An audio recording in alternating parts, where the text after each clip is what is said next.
Here we go. We're live.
You are looking live at 34 of the worst football teams to ever play the game. Ever since the known ones like the 1976 Tampa Bay Buccaneers, or even some of the unknown ones like the 1992 Seattle Seahawks, the 1989 Dallas Cowboys, or even the 2000 San Diego Chargers.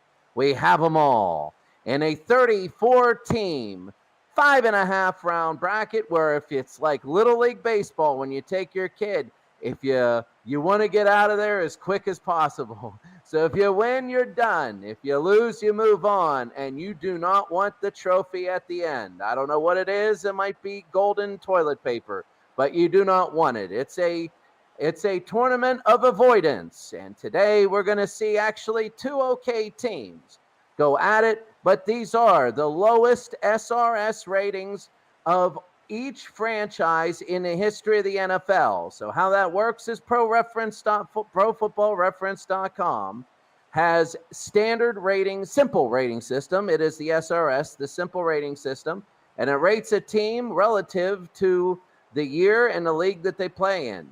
So these are the worst. They might not be the worst teams in the history of the franchise, but they are the worst team in that year compared to the rest of the league.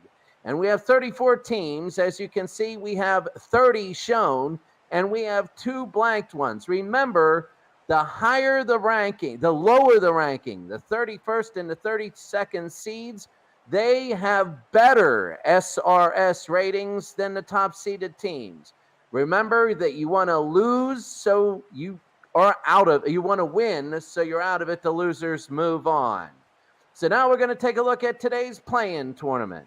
We're going to take a look at the 4 teams where we're going to have a quick play-in because we're including 2 teams in a regular tournament that are either defunct NFL teams or don't even exist anymore, and they were barely NFL teams.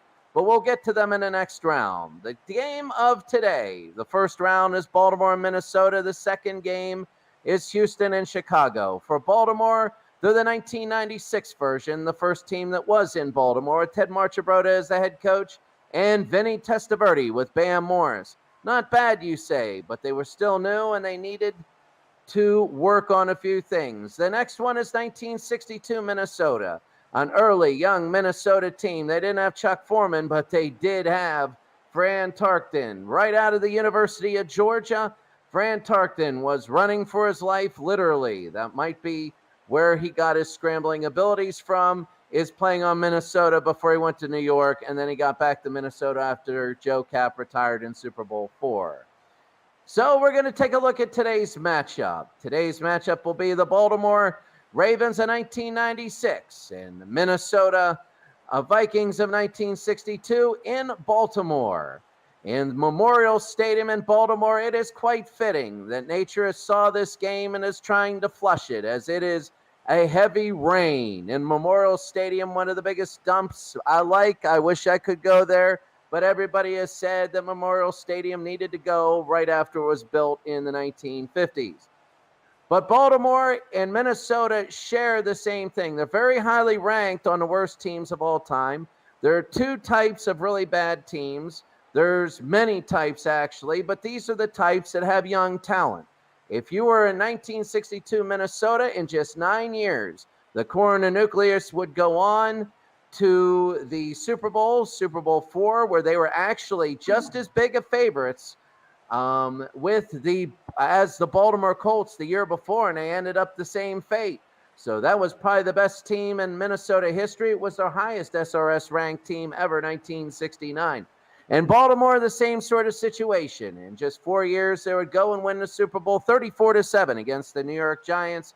But the move to Baltimore might have made it so there was chaos and all of that effect, because they do have talent.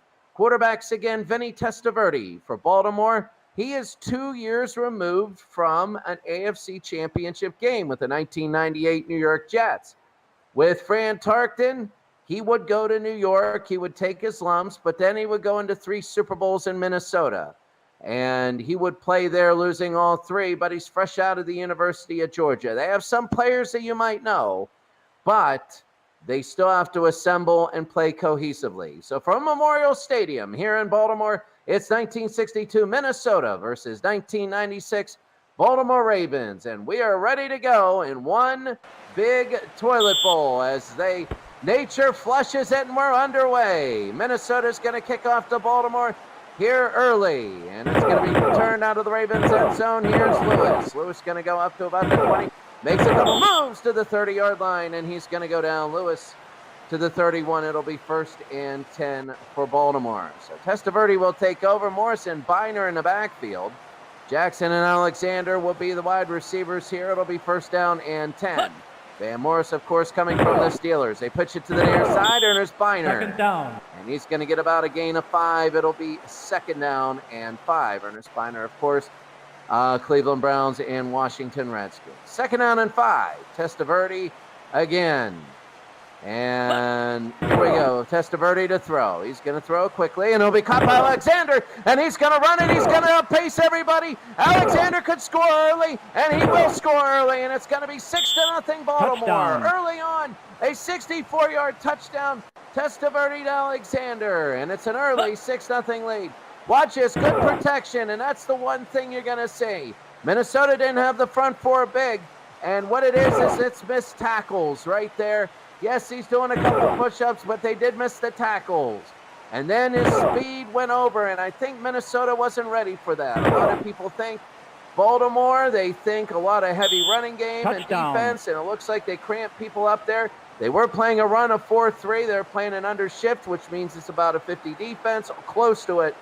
And even though they had the 2 deep zone, they didn't have the speed to recover. And it's going to be 6-0. Now the extra point, which Baltimore is going to have the advantage on, is going to be from the 2. It'll be up and it'll be over, and it is good. Matt Stover, one of the better kickers in the history of the NFL. He played for Baltimore a long time.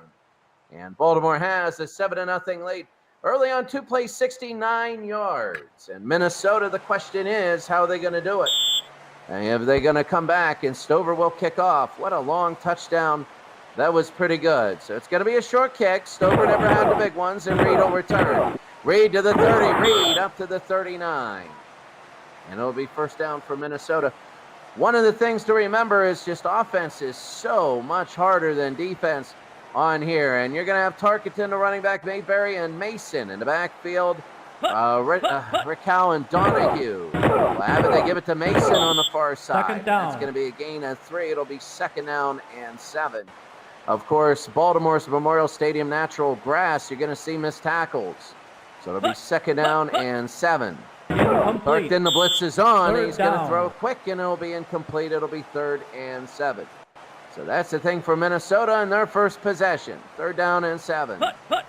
Tarkenton, the I formation, quick throw, and that's going to be incomplete. It's going to be 4th down, and now they're going to have to kick. So early on, McCormick will come into punt. I think it's one of the things you don't want to make the mistake of an early play dictating the way you think the rest of the game is going to go. This could be a 7-0 game as Lewis gets no return. So Baltimore will have it first down and 10. And here comes Testaverde. They have Morris and Bam Morris and Biner. Testaverde, quick throw to Jackson. Penalty. There's going to be a penalty on the play. Darby with the tackle, and Baltimore is going to be backed up. Minnesota accept first and 18. So as I said before, you don't want to mistake the first play of dictating what the rest of the game is going to be like. Who knows? That was a mistake by Minnesota, but Testaverde, he's going to throw. It's going to be Jackson again. Jackson's going to get the first down. A huge blow for Minnesota up to the 40. First the down. 42-yard line and a first down. 34 yards. Testaverde to Jackson. Watch the defense, though. They are not getting any penetration. A good offensive line there. And that right now is what is hurting Minnesota. Even on the touchdown, nobody's getting in. And it's going to be a first down. Jackson will have it for Baltimore, and that was a big missed opportunity for Minnesota's defense to get it back. First down, Testaverde. Testaverde's going to get to Ernest Biner, and Minnesota stopped there. It'll be 2nd and 11. They're going to be playing that game of trying to figure out pressure, no pressure on the defensive line. That's Minnesota. 2nd down. Testaverde, they got 4 wide receivers. Biner, the only one. They look like the Houston Oilers. Intercepted, and he's going. Stonebreaker, he might go. He's got one man to beat. Stonebreaker, and he will be down at the 9. So early on, intercepted. Stonebreaker, and he'll go down to the Baltimore 9. And Vinny again, no pressure on him. And Vinny made the mistake right there, and Stonebreaker intercepts, and he'll go. Stonebreaker, that was big. He tried to outrun Baltimore. Early on, Baltimore they look good, they got greedy, and that's what happens. You can kill your own run when you're overthinking, get greedy, and that's what happened there. They got a little greedy. He would have thrown it away, but it'll be first down and 10 for Minnesota. It's a big possession to try and even it. First down and 10. Tarkin. They're going to give it to Mason. Mason to the outside. A good run of 3. It'll be 2nd down and goal from the 6. I'm still a big believer Minnesota got to kick a field goal if they don't make it here. 2nd down and goal from the 6. Mason's going to go down to the 1-yard line. And a gain of 4. They're actually going to spot it back at the 2. So they're running the football. Remember, Baltimore does not have the defense they do in 2000. So you can't look at them like that. It'll be 3rd down. 7-0. Baltimore leads Minnesota. Here's Tarkin, and they're going to hand it again. Mayberry, and he gets nothing. And everybody knew that would be there. I'm surprised a rollout by Tarkin didn't go. It'll be 4th down, and it'll be a 22-yard attempt from here. So Christopherson will kick the field goal. He's going to shank it to the right. Christopherson blows the opportunity, and he's going to shank it to the right. And a huge miss by Minnesota. As Baltimore has a 7-0 lead, I'm wondering, in a tournament, is Minnesota just going to end up losing all the games because it is a tournament? And it'll be first down and 10, Testaverde. Again, this is Baldwin in the backfield. A different one. Intercepted again. They're just trying to give it to Minnesota. And another interception. That's Vinny Testaverde. And he throws it right to Hawkins, who was right there. Watch this, Testaverde. It's going to get again. It's a 3-step drop. And receivers, it looked like they couldn't get their feet out of the mud here in Memorial Stadium. It is an ugly field. They had Camden Yards, so they don't have the baseball diamond in the middle. And the CFL was on this field, and they even complained about that a year earlier. And it's going to be first down for Minnesota. So Minnesota's got to do something. First down and 10. Tarkin, Mason in the back. They got 4 receivers, unusual for 1962. But Mason's going to get a couple. It'll be 2nd down and 8. Very big for Minnesota. Tarkin in the I formation. Mason and Mayberry in the backfield I formation. They're against the 34. They give it to Mayberry. Mayberry's gone to the 10. He's in for the touchdown. And Minnesota has a 7-6 game here going. Mayberry 20 yards. They win against the 3-4. And that's what happens if you can get outside on a 3-4. Watch the outside. He didn't contain number 50 for Baltimore. And you can blame the touchdown on him. He went inside, and he did not contain. And when you're the contain guy as the outside linebacker and you get pinched in, then there you go. Bad pursuit angle. And it was the right call, and Minnesota's made it 7-6. Now for the Adventure, a pre-1965 team with an extra point. Christopherson for the Adventure, and he makes it good. It's good. And the Adventure goes there as Christopherson makes it 7-7. 2 plays, 22 yards, and in the rain, you're going to see teams with a lot of, holes in their lineup. You're going to see games like this. So 7-7 here, and we're going to be underway. Christopherson, the deep kick. Let's see where he goes with it. It's going to be back. It'll be to actually it's shallow to the 8-yard line. Lewis is going to go up to the 35, and Baltimore have a first down. Take it at the 9-yard line, 26-yard return. So Testaverde, his last 2 passes were intercepted. Let's see what he does. Look at Minnesota just stacking out line. A 50 defense. Give it to Bam. And Bam runs out of bounds. A gain of 3. It'll be 2nd down and 7. They're stacking. They're like, go ahead, throw the ball. 2nd down and 7. You might see a draw here. And there it is, to Biner. 3rd down. And it's going to be 3rd down and 6. It was actually a trap. No, it's a counter. Sorry about that. Against the 34, they were trying to get him in a pass defense. 3rd down and 6 for Testaverde. Halfway through the first, they go to Bam. Fourth to the near side. He's going to get 4, and it'll be 4th down and 2, and now they're going to have to kick. So right now, Bam Morris is, he's not being used too much. Bam Morris is a powerful running back, and Montgomery is going to kick the old Houston Oilers. Before Montgomery, sorry about that. And it's a bad kick and read to the 31. One of the things Baltimore has to do is they have the advantage in age. What I mean by that is they're playing in the 90s, which means their specialists are supposed to be good.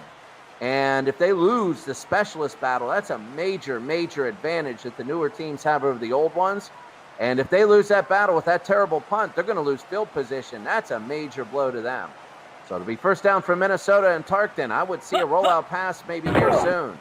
They're going to hand to Mason. He's going to get a couple. It'll be 2nd down and 8.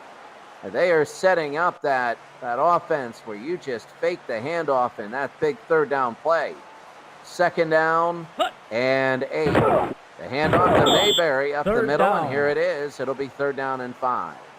A tough 3rd down and 5. What do you do? Tarkton in the gun. Tarkton, he's got doubles to the far side. Mason again, there's the draw. 4th down. They needed 5, they only got 3. It'll be 4th down and 3, and Minnesota's going to kick again. Under 4.5 to go here in the first quarter. McCormick comes in to kick.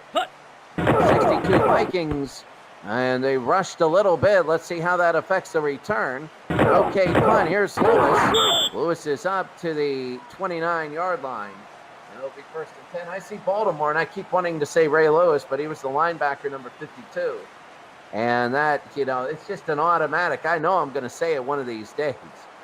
Testaverde's got Binder in the backfield. 4 receivers are going out of the set quite frequently now. 1st and 10. Let's see what they do. Testaverde to throw. He's going to look. He's going a little bit deeper, and it's going to be caught by Williams down to the 40-yard line, and a 1st down for Baltimore. Testaverde to Williams.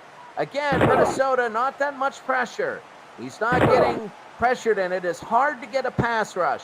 It's very difficult to get a pass rush in the mud, especially on this turf. And even though he had a lot of people around Williams, if you can get a good pass off in the rain, then even the safety's trying to adjust. You know where you're going, and they don't. You got a huge advantage. 1st down. Testaverde's got Morris and Biner as split backs. They go away from the tight end. Morris again. Here he goes. Van Morris to the near side to the 27-yard line, a gain of 13. And here comes Bam Morris. 1st down and 10, a broken eye. To the tight end side. Kinchin is the tight end. Quick throw, and it'll be incomplete. 2nd down. 2nd down and 10.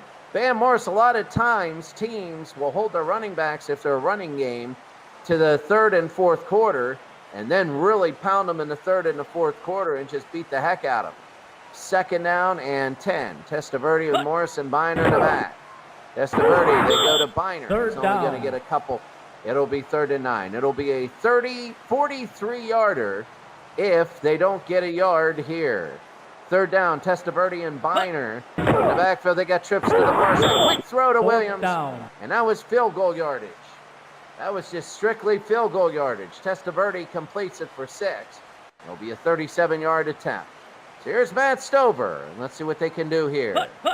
Matt Stover, there's going to be a flag. He might have to kick this twice. It is up. It might have missed it. Wide and right. he Penalty. missed it. It's wide right. And they're just going to decline that penalty.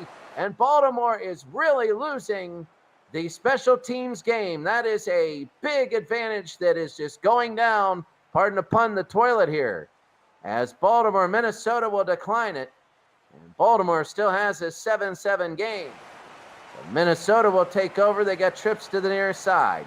McElhenney in the backfield and Donahue up top alone. Incomplete. They go to Donahue and they miss it. It's going to be 2nd down and 10.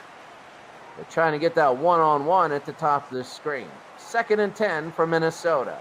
A minute and a half to go. They're going to try and hold the ball for the rest of this quarter. Third down. Mason, Injury. and he slugs it up the middle. It'll be 3rd down and 8. 3rd down and 8. There's an injury. Keith Goganis is down. Oh, my goodness. They're just going to tape that up for Baltimore. It looks like his hamstring. He'll be back later. It's a miracle. You know, some of these, this modern medicine, I'll tell you what, in the early 90s, I remember when a hamstring was an automatic 4 games. 4 games. So they got a hamstring. They got it 4 games. Now, it's really, if you watch the NFL today and all that stuff, they're back like later. They do something. You know, or they found something out. So it'll be 3rd down and 8 for Minnesota. Tarkenton. He's going to pump fake, throw to Ferguson. Not enough. Injury. And they're going to have to kick before the end of the quarter. So, oh, look at Charlie Ferguson is down. So this is starting to become a very tough game as Reed comes in as the tight end. But Minnesota, I mean, this is big. Minnesota, when you're a bad team, you only have a few stars. One of the reasons you're bad is you don't have depth. And so when an injury is totally magnified, when you play a game like this, 12 seconds to go. And McCormick, this will probably be the end of the first quarter, and a kick. And McCormick, again, a bad kick.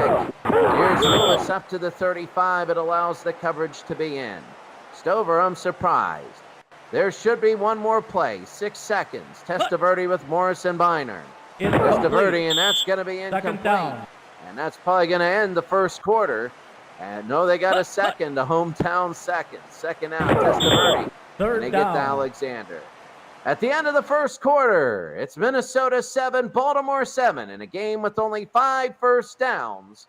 And when you talk about completions, only 7 completions. 7 of 14 with 2 interceptions combined. At the end of the first quarter, it's Minnesota 7, Baltimore 7. We'll be back in a second. Okay, we're coming second quarter. 3rd down and 6 for Baltimore. Biner and was that a wildcat? I got to see that one. No, it's Testaverde. It was a shotgun, very quick. Watch Testaverde. It was very quick. Incomplete. And the defense came in on that one. It's going to be 4th and 6. Well, as we said earlier in the game, as Montgomery punts, Greg Montgomery will kick it away. We said that offensively, it is harder to do than good defense. You know, if you put average people on offense and average people on defense, then the defense is always going to win. You need better people on offense than on defense. You're seeing that now as Montgomery's going to kick it away. So you see that now, and you see how the teams are adjusting. That's going to be inside the 10 to the 6-yard line. This could become a very fierce territorial game. It'll be 1st down and 10. 1st and 10 for Minnesota as we begin the second quarter. Tarkenton, he's got 2. He's going to throw, and it's incomplete. Right through the hands of Donahue. Donahue was there, and it is raining, I know that, but it was right through his hands. They got to make it. 2nd down and 10, an obvious running situation. But who do you go to and how do you block? They give to Mayberry. Mayberry to the outside. He's going to get 4. It'll be 3rd down and 6. One of the things bad teams can't do is coherent drives down the field, and that's why you really have territorial advantage. You got to fight for territory. So this is a big 3rd and 6. 3rd down and 6. Tarkenton to throw. They're going to throw. It's complete. I think that's a 1st down. It is. They give it to Reichow, and Reichow again, a gain of 6. It'll be 1st and 10 for Minnesota. That was a big breath of fresh air there. 4 receivers. 3 actually. Tight end to the top. Tarkton. He's going to throw it right down the middle. It's going to be incomplete. 2nd down. It'll be 2nd down and 10. This is a game where I feel both the quarterbacks are going to be like 17 for 47 or 17 of 48 for like 290 yards. You already had 64 yards for Testaverde on 1 throw. Oh, an injury. Goganis, the right outside linebacker, is coming in the game. So it'll be 2nd down and 10. Mason is just back there. I think it might be a draw, and it is. It's right up the middle. Mason again. Mason's going to get a 1st down up to the 30-yard line. And they're starting to get some momentum. That's big for Minnesota. Tom Adams is hurt. Oh, my goodness. Everybody's going down. This is a brutal football game. You know, you always in these matchups want to play to your era. And so the 60s Minnesota wants to make the game feel like a 1960s game. And this is feeling like a 1950s game without the weird tackling rule that was changed in 1955. But it'll be 1st down and 10. Tarkton, they're in a far formation. Tarkton, he's going to go back. They throw quickly to Mason. That's going to be a 1st down. And Mason was the running back onto the far side in the far formation, and he split out there, and they were playing against the run defense. Watch Mason, a far running back, and he gets picked up, but he's one-on-one, and notice he turns at the last moment. We were telling you about that. That's the kind of pass patterns, if you're doing and you're running, that when in the rain, you have to have timing, and you just got to pray your guy doesn't fall down. Because if you can shift, and they don't, then you got a 1st down almost every time. It'll be 1st down and 10. Tarkton, Mayberry, and Mason again in the backfield. And Brand. Incomplete. He's throwing. It's going to be incomplete. 2nd down and 10. Already, Charlie Ferguson has recovered. He's now in the game, and that's big for Minnesota.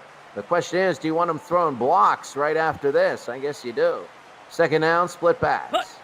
Minnesota, they go to Mason again. 2nd down and 10s are obvious running downs. They've ran the last three 1st and 10s have been incomplete passes, and the 2nd and 10s have all been runs. So it's predictable, and they're starting that. It'll be 3rd and 7. Tarkton, Mason in the backfield. Tarkton, he's going to pump and throw, and it's complete to Smith down to the 35. And it'll be a 1st down and 10. Down to the 36, they're going to put it. So Minnesota on a long drive. This is rare for these teams. 1st down and 10. University of Georgia, Fran Tarkton. They hand off to Mayberry, the fullback, and they go outside. It's going to be 2nd and 8. Now, it's going to be very interesting because their kicker is not going to kick a 51-yard field goal in this. It's going to be 2nd and 8. They still need another 1st down. This is the 1960s team, so they got to get inside the 25. 2nd down for Tarkton. They go to Mason. They got nothing there, and those 2 runs, he loses a yard. It's going to make it tough. It'll be 3rd down and 9 for Minnesota under 10 minutes. Tarkton, back to throw, pumps again. They throw to the middle. It's Ferguson again down the middle. He's going to go all the way, and Minnesota is going to have a 13-7 lead. Fran Tarkton to Ferguson, 35 yards. They did it against a 4-3, and you can't stunt in the rain. You can't stunt. Watch this stunt, and nobody gets there. Stunning, you got to slant, and that gave them the time. And right to Ferguson down the middle, and it's going to be 13-7. Big for Ferguson. Now that is big, but I think the extra point's going to be bigger. What a play to their tight end. And Chuck Ferguson, who was hurt, he comes back in right after he was hurt, and he caps a 12-play, 94-yard drive, a little over 5 minutes. And now we got a major extra point coming up. You got a shaky kicker in Christopherson trying to hit an extra point. And here we go. Let's see if he can make it 14, and it is up and good. He missed the short field goal, but he's made both extra points, and those aren't gimmies today. The score with a little under 10 minutes to go, Minnesota 14 and Baltimore 7. So we're going to kick off here. Baltimore is going to return. Lewis was a flag on the play. I think it's going to be against Minnesota. They might tack this on to the end. It is. No, it's going to be against Baltimore. So Minnesota's going to kick it again. Thank God it's not real life where they have to set everybody up. Sometimes that's like electric football. And it's like, what? We got to do this again. It takes forever to kick it again. Into the end zone. Here's Baldwin. Baldwin up to the 15. Oh, my goodness. Oh, that was, he could have taken a knee and got 10 more yards. So Minnesota's Tom Adams has recovered. He's now into the game. So Minnesota plays best when they have a lead. They always do. The Steelers play the worst, but Minnesota plays the best. First down and 10 for Baltimore. Testaverde fullback to Bam, and that was predictable. And it'll be second down and 11. They try the power I. Rip Hawkins is hurt. My goodness. This is a brutal football game. This reminds me of the 1984 matchup between the Los Angeles Raiders and the Chicago Bears. My goodness, was that brutal, and this is just as brutal. And Rip Hawkins, hopefully comes back. They're just taping his ankle, so he'll come in. Winston is in at the middle linebacker position. Second down for Baltimore. Testaverde. He's going to quarterback sneak it to get some yards, and it'll be 3rd and 8. Not really known as a runner, but whenever they play the 4 up front, then you got to sneak it to get some yards. 3rd and 8, trips to the near side. Binder in the backfield. Testaverde, a little bit of pressure. He's going to throw it deep, and it's intercepted. Intercepted by Lamson, and Minnesota's going to have a chance here with under 8 minutes to go to really take command. Look, it's 1-on-3, but watch the far guy. The far guy is the one that's going to get the interception in that 3. And it was just pressure and the throw, and the ball slipped from Testaverde. And it happens in the rain. That's why most of your passes, you want 5 to 10 yards. And he tried to go deep on that. And it's just, when you put touch on a football when it's wet, that is the hardest thing in the world to do. So it's going to be first down and 10 for Tarkton. Again, they're going to apply running up the middle. They're going to go to the side. Second down. But Mason, a 2-yard loss. Running is a little bit predictable for Minnesota. They want to get this clock down. They don't want Testaverde having a lot of time. Second down, Tarkton. And this is going to be, I believe, a far formation again out of the far formation. The second straight far formation where Mason is involved on a pass. This time it's a screen. And it's going to be against a 3-4. It'll be 3rd down. 3rd and 8, 6.5. Tarkton, that's a counter to Mason. Mason out of bounds. And it's 4th and 3. And the question is, are they going to go for it? And with the territory as Caldwell is down. My goodness, he's going to miss 2 weeks. This is a brutal, brutal football game. We've had 6 injuries so far, 6 of them. And right now, Caldwell goes down. But the real question is Minnesota going to go for it? They could play territory, which they might do.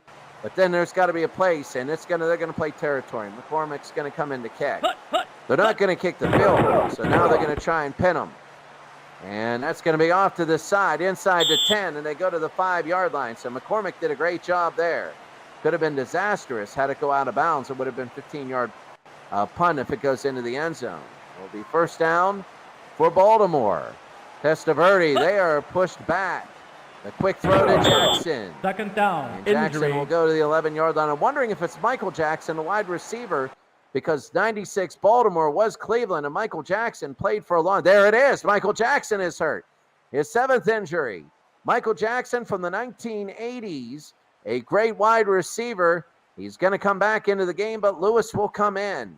So remember, a lot of these players were former Cleveland Browns the year before, including Vinny Testaverde, who they lost 29-9. Vinny Testaverde is the one that took over for Bernie Kosar. So that's why Bill Belichick was hated in Cleveland. So it'll be second down and 4. 5:19 to go here in the second. Testaverde, the fullback to Morris. Third down. They're just trying to get a first down here. It's going to be 3rd and 1. Surviving by moving the chains. 3rd and 1. Testaverde back to throw. They're going to throw. Caught it. First Alexander. down. I saw that Viking go down, and I saw that yellow writing at the top, and I'm like, he did it again. He threw an interception, but he didn't. So it'll be 1st and 10 now. Will Baltimore just try and run out the half, or are they going to go for it? It could be dangerous if they go for it. The throw quickly to Kinshin, the tight end. And Kinshin is tough.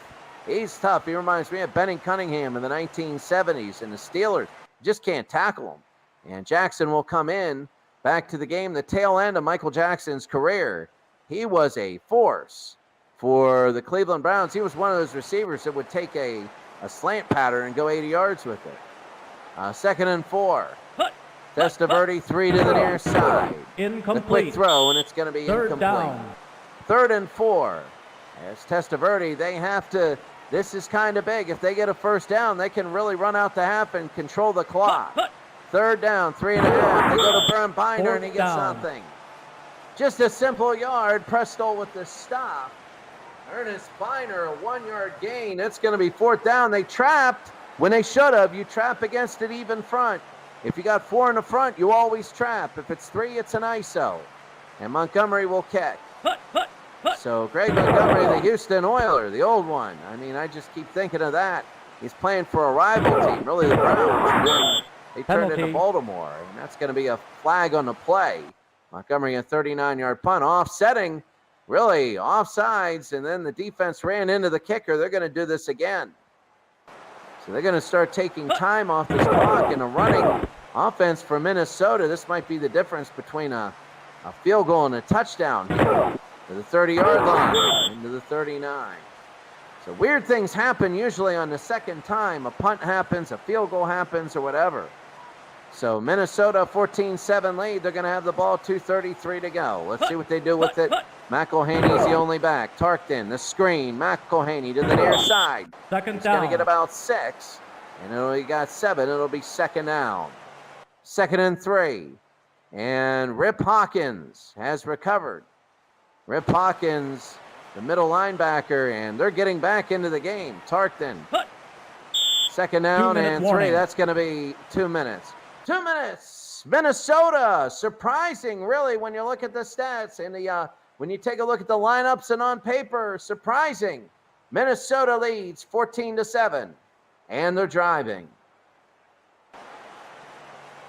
So here we go, 2 minutes to go. I forgot the 7.5-minute mark for the stats. But they give to Mason. That's going to be out of bounds in the first down. Out of bounds. So it's going to be about 1:54 to go. 1st and 10 for Minnesota. 1st down and 10. Tarkton with Mason in the backfield. Tarkton's going to throw, and it's incomplete. 2nd down.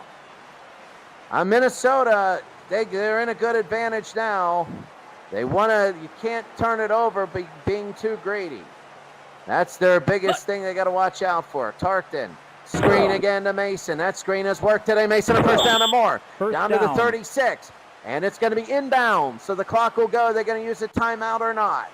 They don't. They hurry up to the line. Minnesota hurrying to the line. They want that clock to go. Tarkton, they give to Mason again. Same play, still inbound. 2nd down. To the 31. 2nd and 5. Are they going to use a timeout? Yes, they will. And Minnesota calls a timeout. 1:14. Again, this could be the difference between a touchdown and a field goal. The time is very important. Tarkton on 2nd and 5 to Ferguson, and Ferguson gets 2. A huge, that would be a win there for Baltimore. Minnesota's hurrying to the line. We're under a minute. 3rd down, Tarkton. They're going to throw to the middle, and it is incomplete. 4th down. Penalty. 4th down. Oh, there's a penalty, and this could be gigantic. If it's against Baltimore, it's too many men, and Baltimore's going to decline that. 4th and 3. It's too long for a field goal. It'll be 46 yards. And McCormick's going to punt it away. And I think Baltimore might just run out the clock. It's going to be a punt and down to the 8-yard line. Now Baltimore, Minnesota can stop it twice, but Baltimore can take 3 knees and end it. 40 seconds to go.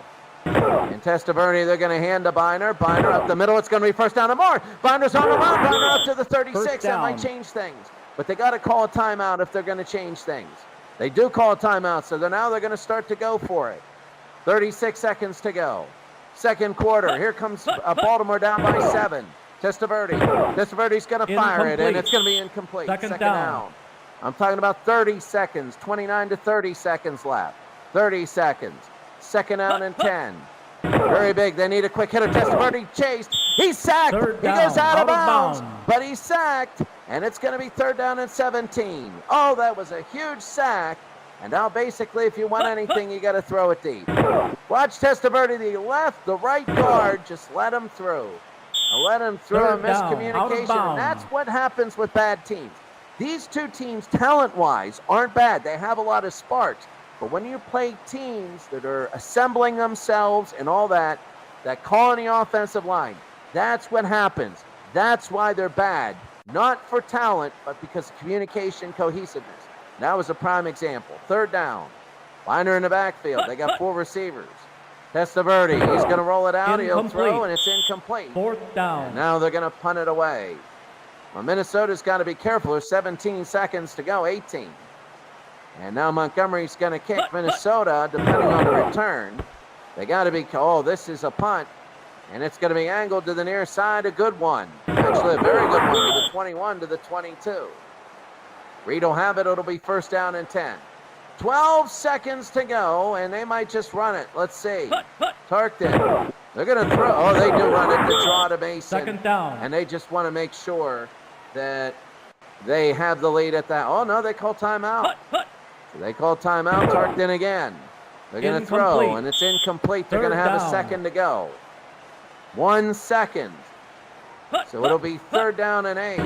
Tarkton to look. He's going to throw it. They're going to hope to get it and break free, but they don't. And it's going to be the half. At the half, Minnesota 1962. We're going to take a look at the stats here. Minnesota leading 14-7 over Baltimore. When you take a look at the stats, really, for Minnesota, when you take a look, they ran 39 plays. When you take a look, Fran Tarkton, 10 of 20s, 110 yards. A very good game for Tarkton. This is unusual. 50% is about what quarterbacks from this era hover around. We're so used to today with West Coast offenses and stuff like that. Fran Tarkton was a great West Coast offense quarterback, but he didn't run it, a West Coast offense. That was the biggest tragedy in NFL history.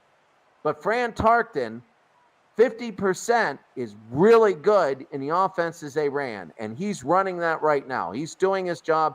He's doing a great job. But the rushing, when you take a look at the rushing, Mason is averaging 3-1, but Mayberry, the fullback, that's the big thing. In the second half, look at the 20-yard touchdown. When you look at this, it's going to be those quick hitters in the second half. When it's 3rd and 8 and they draw it to Mayberry, that's the thing to look forward to.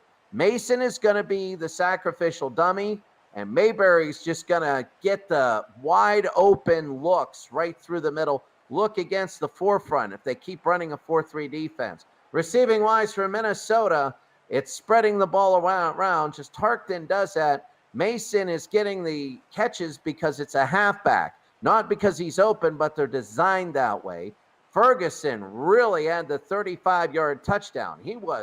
That was amazing. That was right down the middle and in the rain. In the pouring rain. And the rain is lightening up a little bit. You could tell that nature likes this game. It's trying not to flush it yet. And you take a look, they go to the halfback again. You notice that's 5 passes to the halfback in one half. When you take a look at the defense for Minnesota, Minnesota total offense, sorry about that, but then you have the halfback with most of that. The defense for Minnesota, it's spread out, the tackles. But you do have that big sack by Leo of the defensive line. But the defensive line has been giving Testaverde a lot of time. And in the rain, it's hard. In the rain, you're going to get a lot of coverage sacks. So right now, they're doing a good job with coverage. But they're going to have to do a better job because the field is the worst, and it's going to take longer to get to Testaverde. Taking a look at the kicking game and the special team games. Next, the kicker, Christopherson, missed that field goal early.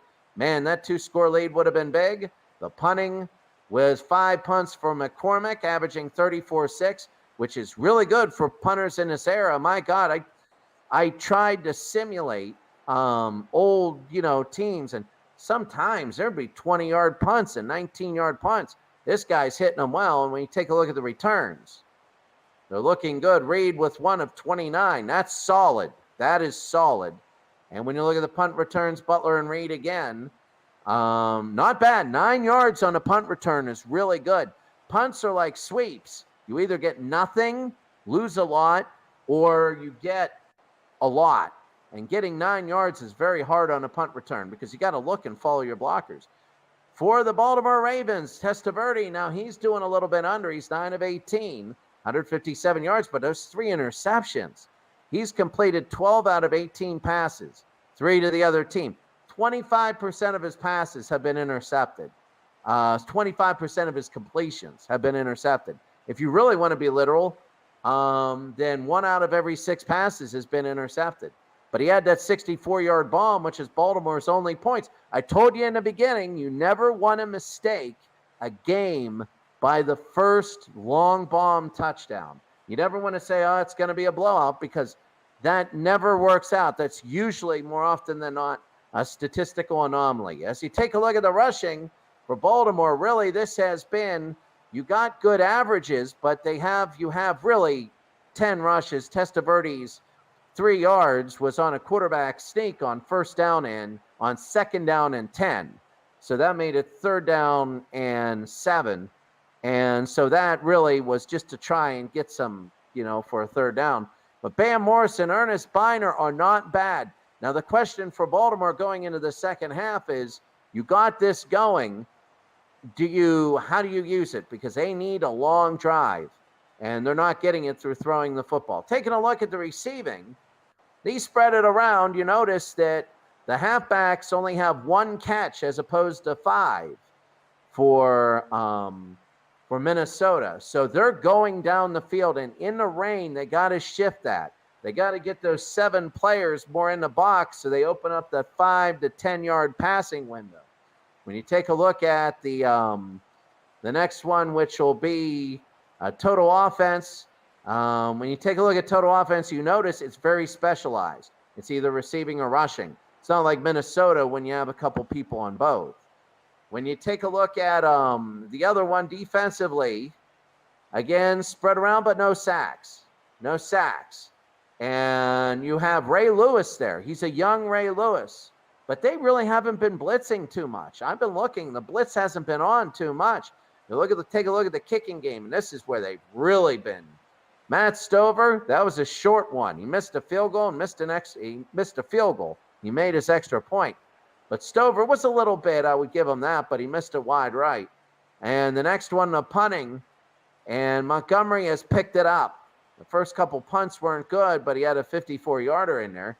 3 inside the 20-yard line. So I'll give him credit. He picked it up. Sometimes when you have a bad first impression, you think about that the rest of the game. And when you take a look at the kick returns, really good kick returns. Lewis, 2 of them, 28-5 a return. Baldwin, 1, so that could be a difference. Baltimore's looking for intangibles right now. Take a look at the punt returns. Again, 6 yards a return is big. That's big. It's a 4 and an 8. They got 4 on one and 8 in the other, and when you get that 4 to 8, it's tough. Total stats, you take a look really quickly, a couple things you see. For Minnesota, 39 plays. For Baltimore, we're taking a look at 29. That is 68 plays total. A normal NFL game has between 120 and 130 on average, so an average time with it, which really favors Minnesota. Punts, as you take a look, 5 to 4, 9 total punts. But 3rd down conversions have been terrible. When they're terrible, they get worse because teams always go conservative and they get afraid we can't make 3rd down. So on 2nd down, let's get more conservative. And it's 3rd and short, and then they just don't convert them. Field goals, you could tell, are terrible there. But really, the rushing game might pick up in the second half. So at the end of the first half, Minnesota leading by 7 over Baltimore. Right now, very big. So we're going to kick off, and this will be Stover will kick off. As Stover will kick off, this will be a very short one to Reed. Reed again, a good return. Reed will go to the 40. Reed up to the 44. Mike in the truck, I'm going to ask very quickly, if you want to break in, do you have any predictions or insights or anything like that on the first half? Anything from the truck? Mike in the truck.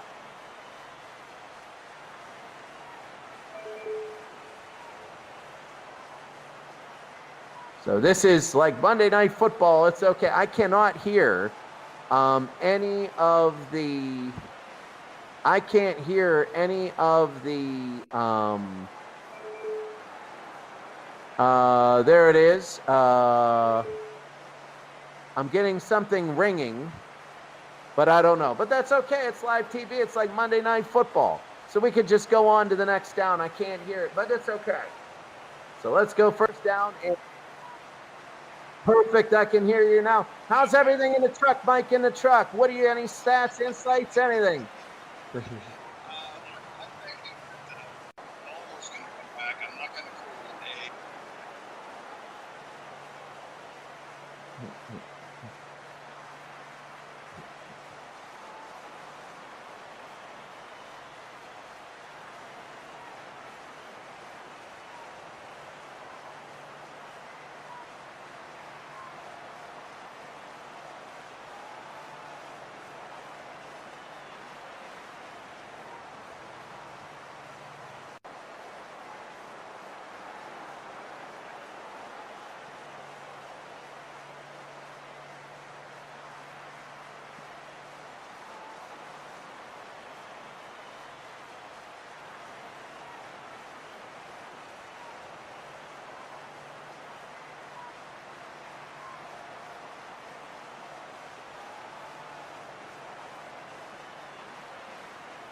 Well, you know what you just did. You just, this first play is going to be a fumble. Oh, yeah, we're going to have 7 fumbles in a second. My last question is going to be about Fran Tarkenton. Fran, in his second year out of the University of Georgia, early on, he had trouble with consistency, as most young quarterbacks do. He's been playing well for his era, for his stats. He's hitting 50%. Do you see him keep that up, or do you see him nosedive and go for like 1 for 10 span or something like that?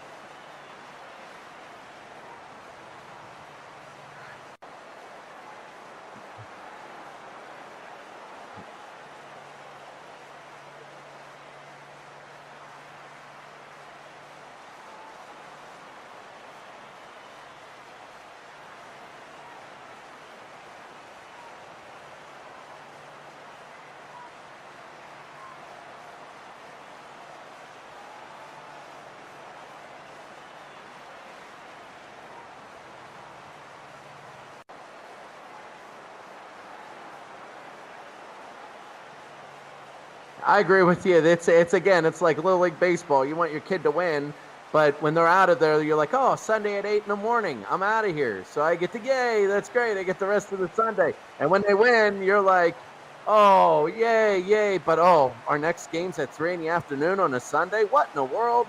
So I see that. I personally think I just want to take a stand. I think Minnesota might go too conservative too early. I think they might end up, I don't see them going for the big bomb early. I see them trying to chew up too much. They might try and make this game really boring, and I think that would hurt them. I think if Baltimore ties it up, Minnesota's going to go try and put the foot on the gas, and that's where you see the interception. That's where you're going to see Tarkenton. Yeah.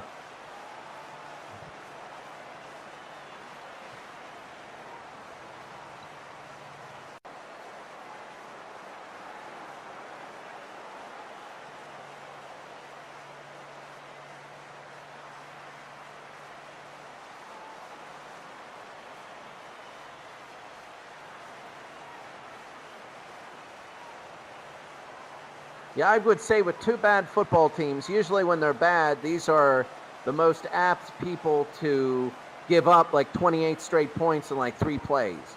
They're to blow up, implode.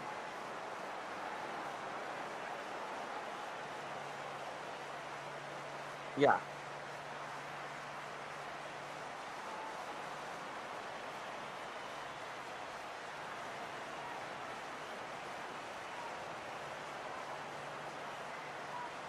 exactly.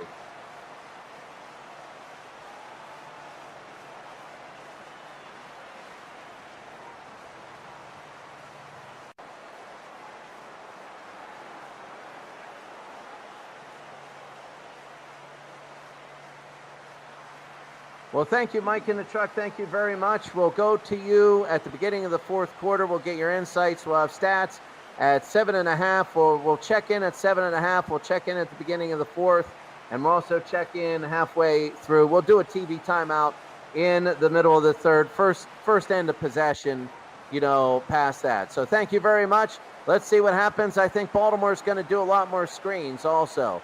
They have to. So Tarkenton on 1st down and 10. Here in the 3rd quarter as we begin in the 2nd half, they get to Mayberry, and that's the run we were talking about. You wonder, it's a balancing game, really, and Mayberry gets nothing there. It was predictable. It'll be 2nd down. Second down, Minnesota. Tarkton, Mayberry, and Mason. Tarkton again to Mayberry. And he's going to get a few. He'll get about 4 yards, and it'll be third down and 6. This puts Tarkton in a tough position because they know it's going to be run, pass. Third down for Tarkton. They're playing field position. There's Mayberry slipped on the grass. This grass is not great grass, and it's no fault. It's just the stadium. Everybody that's ever played on it will tell you. And it's going to be fourth down. McCormick's going to kick. So 3 straight runs. Tarkton with a good percentage. Here's McCormick and almost blocked that. And the kick will be inside the 20 to the 15 to the 20. Here's Alexander up to the 25-yard line. So let's see. I'm going to say that Baltimore will try a screen pass, more passes to the halfback. They have to, because if they don't do that, that's the missing key. They got to go to the running backs a little bit more out of the pass. First down and 10, Testaverde. And let's see what they do. They're going to hand it off to Byron Bam Morris as he gets through the middle, a gain of 4. And that is a big one. Again, that fullback right up the middle off the broken eye. It'll be second down. Second down and 6 for Baltimore. Biner in the backfield again to give to Biner. Nothing going there in the slop that is the ground. It's 3rd and 7. You could see the mud just stuck in all the helmets there. Third down and 7. Testaverde back to throw. He's going to throw it deep, and it's incomplete. Fourth down. And again, they got that unique offensive pattern of run, long pass, and it's not working for them. It'll be 4th and 7, and now they're going to kick. So Montgomery has a third of the quarter's already gone. Here's Montgomery, and the punt will be away. Montgomery will be to the 30-yard line. Here's Butler. Butler to the 40, 45. He's going up to the 47-yard line, and Minnesota right now is winning field position. Well, when you're winning field position, there's only 2 ways to lose it. Turn it over or score. And right now, they're winning field position. So it'll be first down and 10 for Minnesota. Tarkton to throw. They're going to throw it. It's going to be deep down the middle and incomplete. Second down. He tried Injury. to hit Reichow, and it was the same play they scored on earlier. Oscar Donahue is down. Another injury. Oh, my goodness. And Brown will be coming in at the split end. Remember that 35-yard touchdown was the same play. This one, he came up short, but it'll be a second down and 10. Second and 10 for Minnesota. They're going to hand it off to Mason. Mason around the outside. It'll be gain up about 4. There's a penalty, and this is how it's going to be holding, and you take the yards. Of course, you take the yards. You're fighting for territory. Second down and 20. Tarkton in the gun. He's got Mason. He's got 4 receivers. Tarkton. He's going to throw it a little bit deep and incomplete. Third down. Had a man at the top of the screen. That's Reichow. It'll be third down. 3rd and 20. Are they going to just keep the clock moving here? Tarkton, 7-stepper. He's going to throw it. It's going deep again. Incomplete. Got a man as it's incomplete. And it's going to be 4th and 20. So he tried to hit Adams, and he couldn't do it. 4th down, and here's McCormick. So extreme for Minnesota. They're not throwing to their halfbacks. McCormick, they're getting close, both teams. I can't get it. They can't block the kick. Here's Lewis. Lewis with a great return again. Gain of 9, and it'll be up to the 29. So Baltimore have first down and 10, a little over 10 and a half. Testaverde to throw. He's going to throw it deep down the field, and it's incomplete. Second down. That's a first down incompletion that is so hard. They overcompensated last drive. They went run, pass. And now they throw it again long and not the running back pass on first down. Second and 10. Second and 10, Testaverde again. They're going to throw to the near side and incomplete. Third down. And wow, this field must really be absolutely garbage because nobody's doing a thing. Third down and 10. Testaverde. Testaverde out of the gun. Testaverde goes down, and finally Minnesota gets a sack, their second of the day. Hawkins with the sack. Watch Hawkins, it was a stunt, and it was a coverage sack too. There's a little bit of time. It's really tough because I say you don't want to stunt, but in that side, they worked, and it worked perfectly. So it's going to be 4th down, and now they're going to kick Montgomery again. Montgomery, again, they keep coming so close. That might be the difference in this game. Returned his Butler to the 40, and it's going to be up to the 43-yard line. First down and 10, Tarkton. From the 43, 14-7, they give to Mason. Mason again, and the boring football offense. That's the way it is, and Minnesota likes it. They like toast and no jam. They like baked beans and no ketchup. And they like just running the football at 2nd and 5. 2nd down and 5. Tarkton again to fake. He's going to throw it. It's going deep. Incomplete. And incomplete. It'll be down. 3rd and 5. So they're trying to open it up for the running game. 3rd down and 5. McElhaney in the backfield. Tarkton, they give to McElhaney. It's going to be a 1st down. He's running out of bounds. At the 41, it'll be a 1st down for Minnesota. So big for Minnesota. They get a 1st down. 1st down and 10, Tarkenton. Let's see what they do. It'll be handoff. Mayberry again, a 1st down, a gain of 12. And they are running what looks like a Miami Dolphins offense from the early 70s. 1st down and 10. Oscar Donahue has recovered. He's back in the game. You might see him throw to him this play. Donahue's on the very bottom. He's ISO'd against Brady. 1st down and 10. They hand it off to Mason. Mason again, long run. 2nd down. And Minnesota's trying to take this game over. 2nd down and 1. 2nd and 1 under 7.5. Tarkton. They got 2 in the backfield. There's a fumble. He fumbled the snap. I looked over at my phone. It was doing something. I look up, and the minute I look away from my phone, there's a fumble. And it was an ugly fumble. And I think he fumbled the snap. Let's take a look at it again. Tarkton. No, it was hit to Mayberry, and he fumbled. And it's recovered by Baltimore. Oh, Minnesota in big games. We're under 7.5 minutes to go. Let's go to the stats. It's 14-7 as Minnesota has blown a big opportunity. We'll run this first play. Who can take this first play? It's Baltimore. It's 1st down. We'll do the stats after this. Is Biner again. Biner up to the 30-yard line. Let's take a look at the stats halfway through. And it's going to be taking a look. Really, Minnesota, look at the rushing. Very balanced. Very balanced. 106 yards on 27 carries. That's the biggest thing. Tarkton's under 50%. So he's at 41-7. Testaverde's having an awful day. The 3 turnovers. But Minnesota, remember, it's not turnovers that lose football games. It's how you respond to them.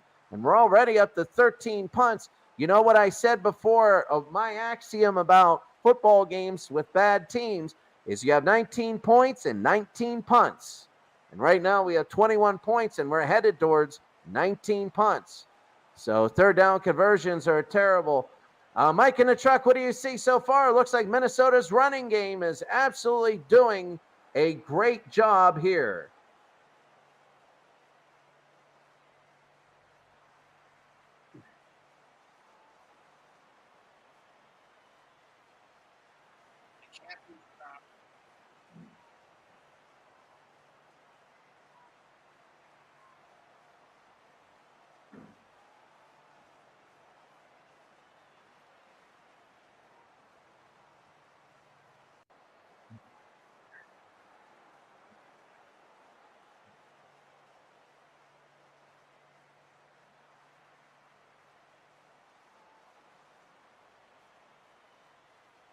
I think that's true.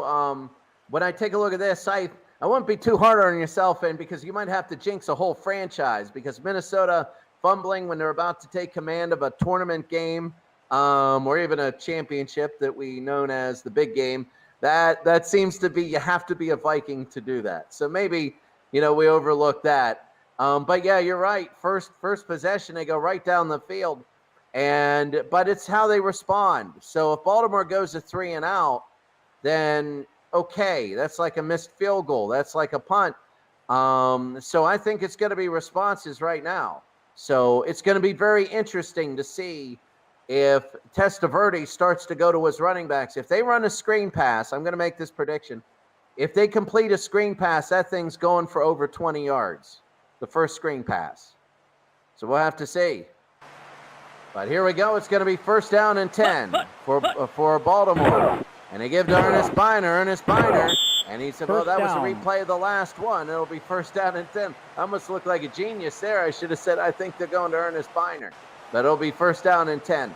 Again, so you saw that play before the break. 1st down and 10, Testaverde. They're going to throw, and it's going to be Alexander with the catch up to the 45.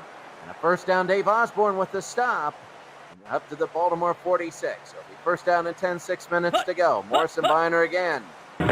Morris, they cross both. 2nd down. That's a cross buck there. And sweep to the right with the fullback, and it's going to be only a gain of nothing. Second down, Bam Morris. He's ready to go. There it is, and I was horribly wrong. Oh, my goodness. I said 20, and they came 23 yards away from that. They were ready for that. They probably listened to my broadcast here by somebody with those old 1960s transistor radios. Testaverde to Morris, and they lose 3. And it's third down and 13, and my face is as red as those yardsticks there. Quick throw to Biner. Biner up the middle, and they won't get enough. But they're going to win this field position war, and they're going to pin Minnesota back. So this is setting up a big possession for Minnesota. Montgomery's going to kick. And they're going to kick it. It's going to be down inside the 10 and to the touchback to the end zone, and a touchback. Almost. That thing almost went in. And it's going to be first down and 10. That thing almost was down at the 1. So Tarkton has some breathing room. Tarkton, he's going to throw. It goes right through his hands. Right through Donnie. That's the second time that's happened. Both on first down plays. I believe both going the same way, both from the 20-yard line.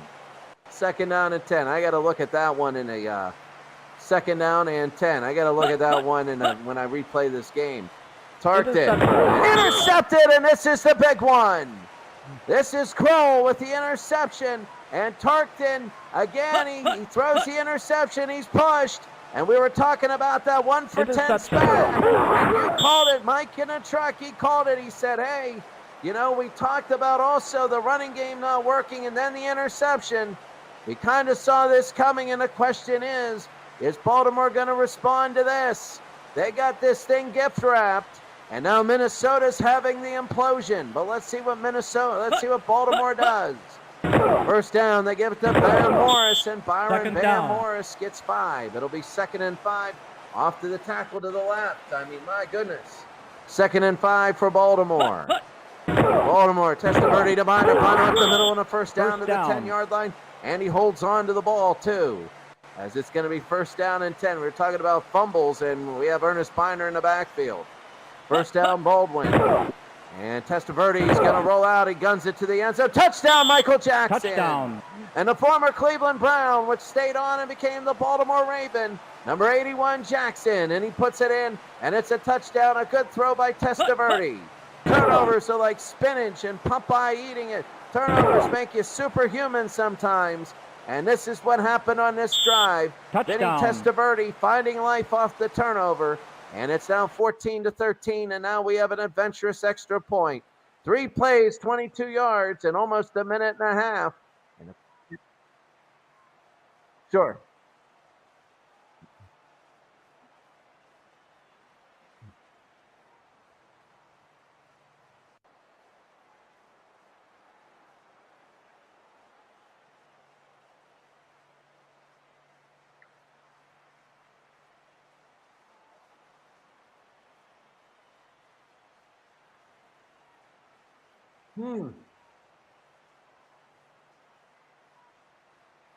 Yeah.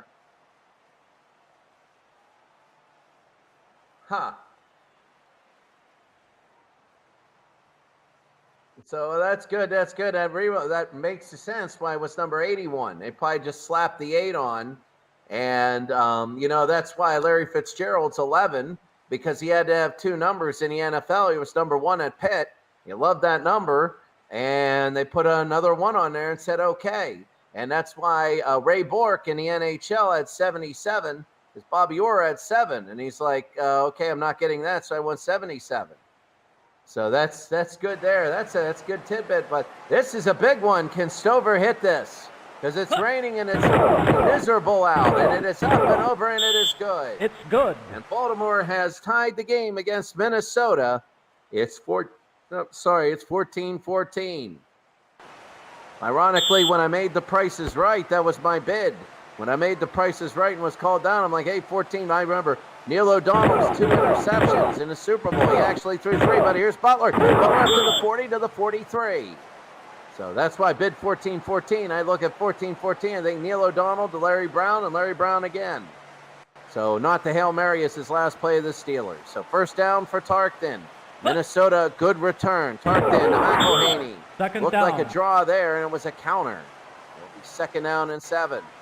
So big for Minnesota. Can they get the momentum back? 2nd down. They're going to throw, and it's intercepted by Kroll again. Intercepted. It looked like it was a 3-step drop, the most dangerous play. You never know what happened because the receiver was late coming out. It looked like his feet were stuck in the mud. It's muddy here. It's hard to see, but it is terrible footing out there. And they ran a 3-step drop, and they ran a quick slant, hoping that he would get it and the defender would fall down. He'd hit the seam, and guess what? The receiver was not there, and he just threw it to a wide open linebacker. So 1st down for Baltimore. Minnesota's 3rd turnover of the quarter. Testaverde, there's the screen to Biner. 2nd down. And again, going against my prediction, they have -2 yards in 2 screens. So it'll be 2nd down and 9. Under a minute. Testaverde gives to Biner. Biner to the near side. He cuts to the near side. 1st down and more. Down to the 25. He's trying one man to beat. And he can't beat him. He's down to the 14 and a 1st down. 34 yards for Ernest Biner. Watch this. It's a counter. It was plugged in the middle and one-on-one, and he was late, and he couldn't get to him, and Ernest Biner turned it on. And Ernest Biner will be down to the 14. What a run. 1st down. As you can see, it was a trap against a 3-4 pass defense. And when your linebackers can't get contained, you're done. You're absolutely done. Under a minute, this might be the last play. 1st down and 10. Here in the 3rd quarter, 14-14. They give it to Morris. Morris down to the 11-yard line. At the end of the 3rd quarter, this thing is Minnesota 14 and Baltimore 14, with Minnesota threatening at the 12-yard line. Take a look at the stats here. Really quickly, the rushing yards, it was 107. Now it's 109. That's 2 rushing yards in 7.5 minutes of football for Minnesota. Baltimore's rushing yards, they have 50 in this quarter, and they're up to 296 in this game. A normal NFL game has plus or minus 600 yards, take it or leave it, of offense, usually combined. That's about the average. And we're almost there right here, even though there's not a lot of passing going on. The fumbles, well, Minnesota fumbled that on the drive. There was said no fumbles. 6 total turnovers. There are signs that these teams are going to be good in the future. And there are also signs that they're also bad football teams.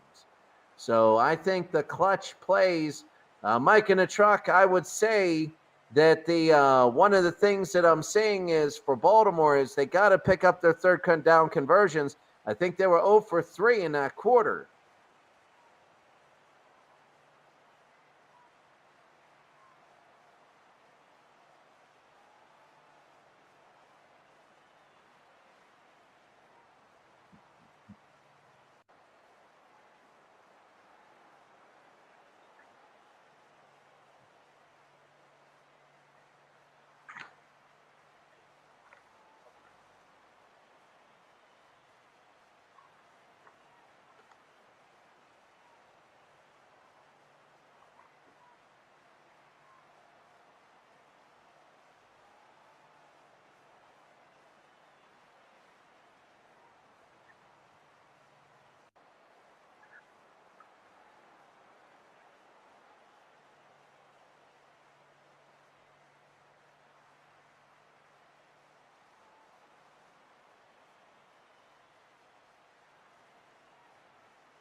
Well, I think for a second-year player out of the University of Georgia, you know, all that weight of a football game, especially in a tournament where you don't want to live in infamy, I think that might get to him. But I also think that the Minnesota coaches, I don't believe it was Bud Grant at this time. This is before Bud Grant. Bud Grant is still living. I didn't know that.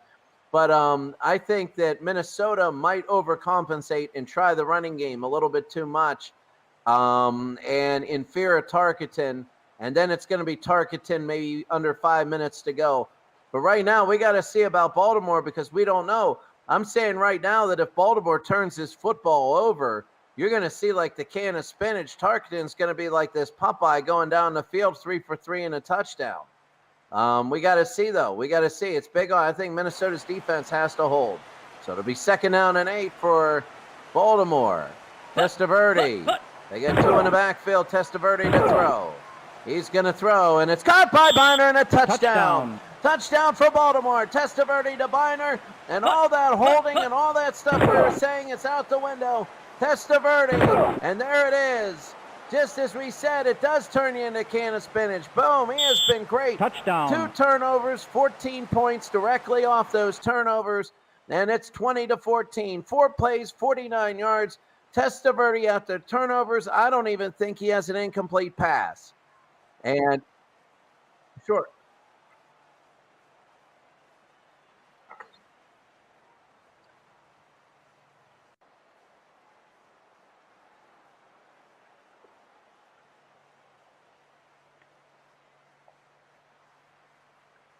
I think so too. I think especially, well, right there, when they need a touchdown and he performs, he just, all the pressure, all the rain, and all that stuff, it's not about making the pass, it's about picking the moments. And young rookie quarterbacks will often be a little bit greedy and a little bit panicky, and Testaverde is sitting back there and he's picking his moments perfectly. 2 turnovers. Final stats aren't going to show it, but the last 2 drives, he's been incredible. 4 plays, 49 yards, 1 minute and 38 seconds. And now here's the extra point by Baltimore. This is big because I'm not too trusting in Minnesota's kicker. It is up, it is over, and it is good. It's 21-14. Really, really big.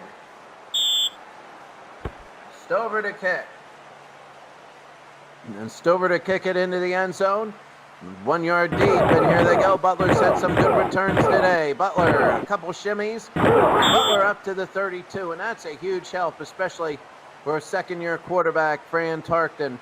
That's huge when you get a good return. It almost gives you the momentum, not back, but kind of halfway. They're in a near formation. Here's Tarkenton, 1st down and 10. Tarkenton, and they give to Mayberry. He's only going to get a yard. Out of bounds. And it gets 2. It's going to be 2nd and 8. Question is, what are they going to do with Tarkenton here? 2nd down and 8. Tarkenton, he's going to throw. It's caught by Donahue. And that was a good catch. It'll be 3rd down and 2, a gain of 6. 3rd and 2 for Minnesota. Tarkenton, he's going to throw. It's caught by Ferguson. A 1st down. Ferguson with a 35-yard touchdown earlier. It'll be 1st and 10 Minnesota. I'll tell you what, a little surprising here. 2 for 2 his last 2 throws. Tarkenton, good protection. He throws. Here comes Mason again, 1st down. Here comes Mason down to the 25, to the 20. Mason's got 1 man to beat to the 10. He almost beat him. He's down to the 8-yard line. And Mason, he almost beat him. 49 yards. Watch Mason. Oh, this is so big out of the backfield. Tarkenton loves using his running backs today. And look at this, the catch and the missed tackles. And when it's pouring down rain, you're going to get that because those jerseys get so slick. Then it's down to the 20, and he had 1 man to beat, and he couldn't beat him. 1st down. And right now, Minnesota, they can kick a field goal, but they want the touchdown here. That'll be 1st down and goal. Oh, that was so big. McElhaney in the back. They got 3 receivers and a tight end. They give to McElhaney up the middle. He's down to the 3-yard line. They're going to spot it back on the 4. He halves it. He gets 4. It'll be 2nd down and goal. 2nd down and goal for Minnesota. They give it to Mason. Mason again. He gets something. 3rd down. Out of bounds. And he loses a yard. It'll be 3rd and goal, and this is where you see the turnovers. 3rd and goal. Is Tarkenton going to try and force it? Back to throw. He throws. Incomplete. There's a flag, and let's see what it is. Penalty. Oh, this is such a big call. And it's defensive interference. And they get another set of downs on the 1-yard line. And I'm thinking whether this is going to be a Phoenix Philadelphia Eagle 11 times from the 1-yard line in 1991 when they couldn't get it in. This will be the 4th and goal type situation. 1st and goal, Mason, nothing. 2nd down. And this will be their 5th attempt from inside the goal. It'll be 2nd and goal. 2nd down and goal. For Tarkenton, back to throw. Tarkenton, and touchdown, Ferguson. Touchdown. They finally get it. It doesn't matter how many times. It just matters you get it. And Minnesota has made it 21-20 with the extra point, the adventure pending. Tarkton right there. He forced it in. There were 2 Vikings Touchdown. there. It looked a little confusion. It doesn't matter. And it is 21-20. 8 plays, 68 yards. He looked good. Tarkton looked good. And Christopherson for the extra point. And this one is going to be up, over, and good. So he's hit all of them. I just got that feeling somebody's going to shank one of them. 10:19 to go in the game. It's 21-21. And if you're turning in the toilet bowl to think that this game's going to be lousy, you turned into the wrong game. It's a good game. It's a solid game. I ran myself 3 toilet bowls that were separate, and they were all horrible games. And this one was really good. And it'll be up to the 28-yard line. Minnesota and Baltimore. Testaverde first down. Testaverde's going to give to Bam Morris, and Bam Second a down. few. It'll be 2nd down and 7. Boy, 55 Super Bowls. One goes to overtime. Our first toilet bowl game, and it might go. Testaverde, 2nd down. And it's going to be deeper and incomplete. It'll be 3rd down and 7. Now these teams play like the early Super Bowls. Real conservative. 3rd and 7. Testaverde, and it's going to be incomplete. Now they're going to kick. So it's kind of like overtime hockey or golden goal soccer. Just play so conservative and just hope the other person makes a mistake. We got rain. It'll be to the 25 and out of bounds. Montgomery, a 44-yard punt. 1st down and 10 for Minnesota. Let's see what they do. Tarkton back to throw. He rolls out. He's going to throw, and it's going to be complete to Ferguson. Ferguson's having one heck of a day. He's having a great day, especially this quarter. He's having a great quarter. It's going to be 1st down. It was silent for a little bit. It's 1st down and 10. Here comes Minnesota. Tarkton again, incomplete. 2nd down. It'll be 2nd down and 10. Minnesota's throwing the ball a lot, and it's kind of unbelievable. There's the Donahue, and Donahue's going to get 5, 3rd and 5. You can see how Minnesota was supposed to be an AFL team when they came into the league, and the NFL said, no, we're going to make you an expansion team. So Minnesota went to the NFL instead of the AFL. Originally, they were one of the AFL's early franchises. 3rd and 5. Very big for Minnesota. They want to keep it going. Tarkton, incomplete, and now they're going to kick it back. Well, the big thing is Baltimore's got to worry about the territory now, as McCormick will kick. 7:53 to go. They got to worry about the territory. McCormick, and this is going to be a kick. It's going to be to the near side. McCormick to the 15. Alexander up to the 25 to the 27. And McCormick will have it. It'll be 1st down for Baltimore. About 7.5 to go. Testaverde.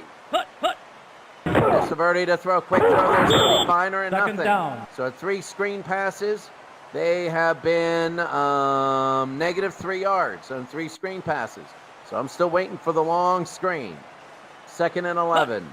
Testaverde, the quick throw to Alexander. That was a 3-step drop that Tarkton wanted earlier. And he threw an interception on that. Testaverde completes it. Big 3rd down and 5, 6.5 to go. Testaverde.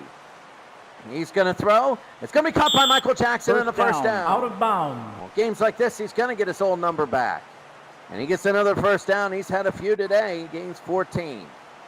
1st down and 10, 6 minutes to go. I formation. Testaverde, they give to Morris. 2nd and down. It's going to be a gain of 2. It'll be 2nd and 8. 2nd down and 8 for Testaverde. Very big. 21-21. 5:26 to go. Testaverde quick to kitchen. And that's going to be close. And it's going to be 3rd and 1, a little bit short. Oh, these 3rd and 1s can be hard to get, especially in the NFL when there's a lot of pressure up front. 3rd and 1. Big. Morris and Biner. I'd give it to Morris. He's just so big. There's a flag. He moved early. And let's see if they're going to get that a 1st down. They're going to give it a 1st down, but it's going to be an offensive penalty. It'll be 3rd down and 6. See, that's why you always want that 1st down, because of things like that. Now it's 3rd and 6, and what do? You know, well, you're not going to punt, of course. We're saying offensively. 3rd down. Testaverde, 21-21, under 5 minutes. Testaverde, there's the screen to Biner. Biner almost. It's going to be 4th down and 2, and they're going to use territory here. They have to. It'll be 4th and 2, and they're going to kick. Montgomery with 4.5 to go. Minnesota 21, Baltimore 21.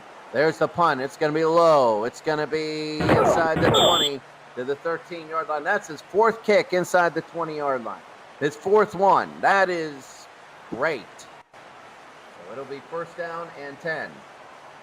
First and 10 for Minnesota. On 13, they go to Ferguson. And Ferguson is going to be a gain of 6, second and 4. I'm looking at that clock. It's going to be 3:52. Second down and 4 for Tarkton. And they give it to Mayberry, and he's short. They're going from, when you get drives like this, it's a difference between survival and going for the game. Right now, they're in survival mode. They're just trying to get first downs. But if they hit the 30-yard line, they're going to start going. You can see the shift. Third down and 1. They might run it. I would say Mayberry. And they give it to Mayberry. It's a first down. First down. So it'll be a first down and 10. We all knew that that was coming. 2.5 to go. Here's Tarkton, very big. They give to Mason. Mason again on a run up to the 30, a gain of 4. And that's going to be close to the warning, and it will be the 2-minute warning. 2 minutes. Minnesota 21, Baltimore 21. And we take a look quickly at the stats. We're going to look at Mike in the truck. Mike in the truck right now, I'm seeing, I'm not going to call him Tom Brady, but Fran Tarkton has picked it up in the second half. I don't know whether he's going to continue, but I don't know whether he's going to have that big turnover. But I'm having a feeling that Minnesota is going to believe in this guy to win or lose this game.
I think so, too. I think if you look at the time remaining, if it gets to be about like a minute to go and they have a 50-yard field goal, they might think about, the Minnesota Vikings might think about punting.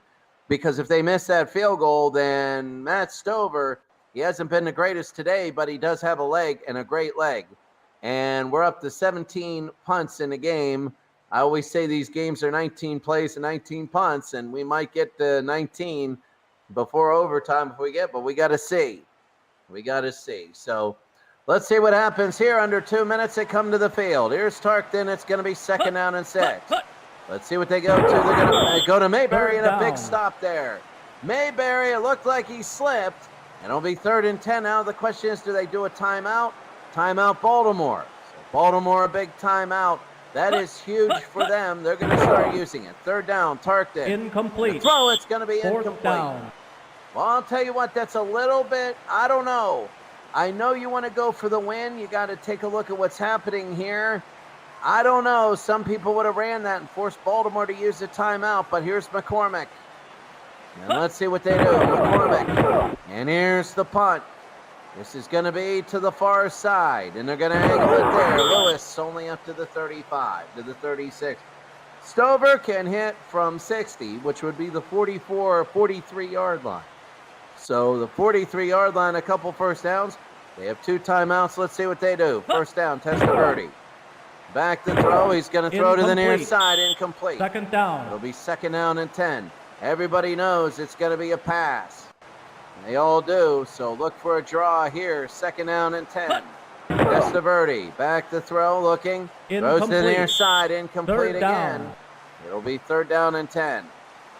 Third and 10 for Baltimore, and they might end up kicking. Testaverde, and it is caught by Turner, and a first down into Minnesota territory. It's out of bounds, so the clock stops. There's about 1:23 to go. Watch this. This is a big third and 10. Again, no rush, and a little bit of push there, but a great catch by Turner. That is exactly what they wanted to do. They played a prevent defense on a third down and 10, and that hurt them because you beat the prevent with 10 to 15-yard gains. First down and 10. Testaverde to throw. Testaverde, and he goes down. That's a sack, and that's going to cost him a timeout. If they do it, let's see, it's second and 16. And take a look at Testaverde. It was a blitz, and the blitz was on, and they just weren't ready for it. When you blitz, if you get your momentum going, that center's got to move his feet laterally, and that's hard to do when it's muddy. So it'll be second down and 16. And let's see, I think they're going to call a timeout. No, they're hurrying to the line. It's 1:07. The clock is ticking. Testaverde again. Testaverde is going to get Michael Jackson. Michael Jackson's got a first down or more. Michael Jackson down to the 26-yard line. And a first down, he's inbounds. Michael Jackson, that's huge. Testaverde to Jackson. And now Minnesota's going to start playing the numbers game and start feeling like blitzing and all that to get him back. Jackson, the run after the catch, he's got to be MVP. He's got to be MVP. It would be a 44-yard field goal from here. It would be 44 yards for Stover. Minnesota smartly calls a timeout. First down for Testaverde. Testaverde, they're going to throw it quick. That's going to be Alexander. Second down, he's out of bounds. It'll be second down and 2. This is almost guaranteed now. Second down and 2. I don't want to say that. My car was guaranteed. Heiner. And he might get enough. Oh, it's third and 1. Third down and 1 in Minnesota. No, Baltimore calls a timeout. Third down and 1. They got everybody up front. These kind of plays could break it. They go to Jackson. That was a quick throw, and it's a first down. They're just going to play it for the final field goal. They're going to play it for the final field goal. Timeout, Minnesota. And here we go. First down and 10. Testaverde, they give to Morris. Morris, a gain of 4. It'll be second and 6, and Minnesota again will probably use a timeout. There they go, they're out. You know they're going to run the football this time. Second and 6, they run it to Morris again. Morris down to the 10. Third down. The 9-yard line. It'll be third down and 3, and they're going to run this thing all the way down. They're going to hurry to the line. They're going to run it again probably. They still got their timeout. Morris, he goes out of bounds. Down. Out of bounds. They still have their timeout. Now here it is. This thing is going to be a 26-yard field goal. This will be 26 yards for the win. It's Matt Stover. It's messy. It's raining. It is difficult. In Minnesota, he's missed one earlier. It's up. It is over, and it is good as Eric Zier puts that hold down. The University of Georgia quarterback Eric Zier looks over at University of Georgia Fran Tarkenton, and well, he's feeling happy. That Georgia Bulldog is feeling happier than Fran, and the kick is good. Stover, 26 yards, but look at the drive. 12 plays, 55 yards, and that's what I said about this game in the very beginning. There's bad, and you're going to have some really bad games on here, and the championship might be just a slugfest bad game, but these teams had bad records, not because they were bad, because the cohesiveness wasn't there. The talent is there. And you can see in this game with the comebacks and the running, yes, they had turnovers. That's a lot of cohesiveness in the conditions. But right now to have a 12-play, 55-yard drive in only a minute and a half and to use all the timeouts, That is huge. So Stover's going to kick. This is it for Minnesota. Minnesota's got to take it all the way, or else it's done. Reed, and Reed hits to the 20. Are they going to have any time? They probably won't. And no, they got 2 seconds. So Tarkton's going to have to chuck it the whole way. Maybe hope for a penalty. Let's see. And Tarkton, I've had crazy endings earlier. Tarkton again. He's going to throw it deep. He's got a few Vikings down there, and it is incomplete. Incomplete, and the Baltimore Ravens get to go home. Baltimore, a 24-21 win. They will go home, and the Ravens, a big victory. And you were right. It was just Vinny Testaverde. Mike in the truck, you were right. Vinny Testaverde drove him down. That was a great veteran quarterback. The drive, 12 plays, 55 yards. And Minnesota, regretfully, lives to play another day.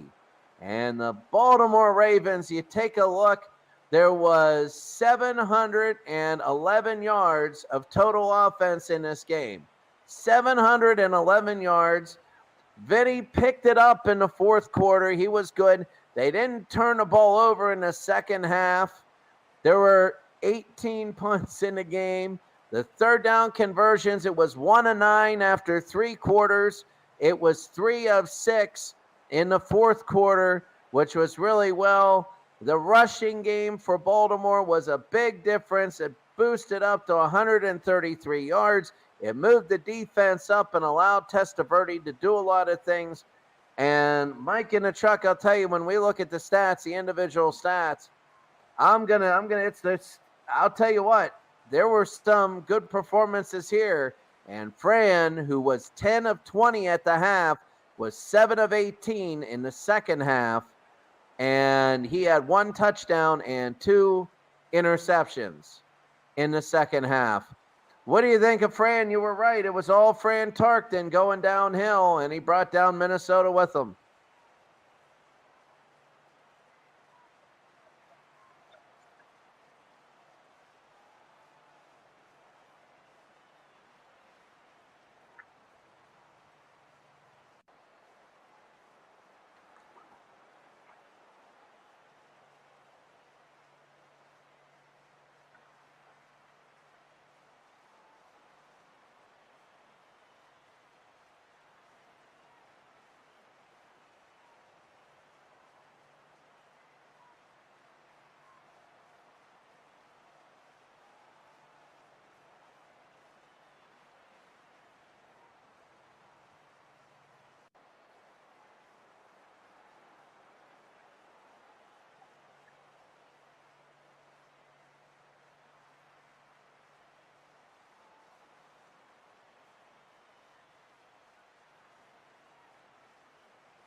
I agree. When it's 14-7, you have your first possession of the second half, and you go right down the field.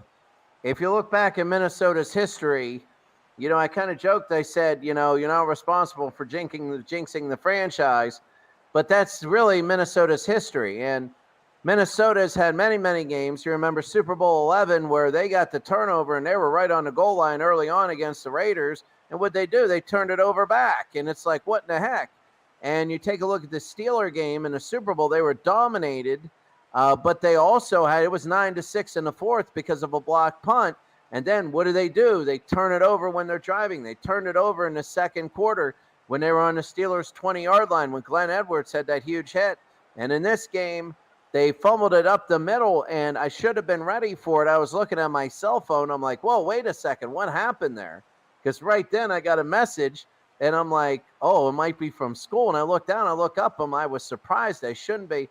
But I agree with you, Tarkton. When you're a veteran quarterback, you think about winning the game. When you're a rookie, you think about not making mistakes.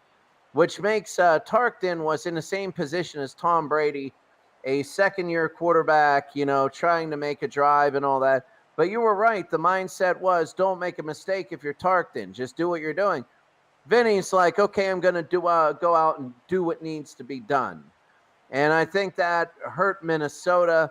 And I think that when you saw Vinny, because if you watch that final drive, they were doing things they weren't doing the rest of the game, the early part of the game. They were going down the field, and their pass routes, the amount of yards they were throwing for, and what they were doing, that was totally different than what they were doing earlier in the game. They just did what needed to be done in that fourth quarter. They saved everything to that. So that's Fran Tarkton there. Let's take a look at the running game there. You see the running game went down. It was terrible. In the first half, it was good, and then it just shut down. And I think that was huge because it forced Tarkton to throw the ball against better coverage. You take a look at the receiving. As we take a look at the next thing, it's Ferguson had a great game. He had a good game, 7 big receptions. Mason out of the backfield, but then again, it was downhill from there. You take a look at the defense. Defensively, well, let's go to total offense. Sorry, the back there. I keep forgetting about that tab.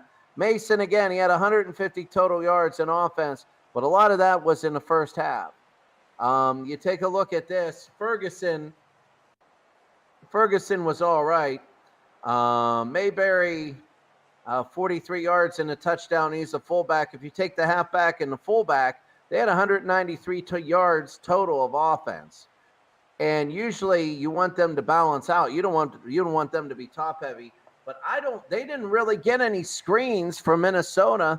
They didn't really get any. They had a couple big ones, but they were playing them more in the first half. And for some reason, those names disappeared a lot when it came to the passing game. Defensively, you take a look, not too much pressure. They had 3 total sacks. You remember Leo was the only one that had a sack at halftime. Hawkins had 2 in the second half. They ended up with 3 interceptions on the day, all in the first half. Hawkins, Stonebreaker, and Lamson. We go to the kicking. Again, Christopherson. That was so huge when you miss a short one like that, and there's nothing you can do. It's like a golf tournament. When you 2-putt, when you're 1 foot away, and you're like, oh, and that comes back to haunt you. Punting-wise, 9 punts for McCormick. Not a bad average because a lot were at midfield, so you're not going for length. And they were trying to go inside the 20. 3 of his 9 punts were inside the 20. And when you take a look at the returns, first the kicking, great returns. That kept Minnesota in the game. That really did. Great returns set up good drives. And we go to the punt returns. That was big too. Butler had 3 good ones. There's long one 15, but you take that 15 away, you're still averaging 8.5 a return if you take that 15 away. When you go to the Baltimore, that's Vinny right there, and a lot of that was on the last one. He was 0 for 3, and then 3 for 3. 0 for 3, 3 interceptions, then he threw 3 touchdowns.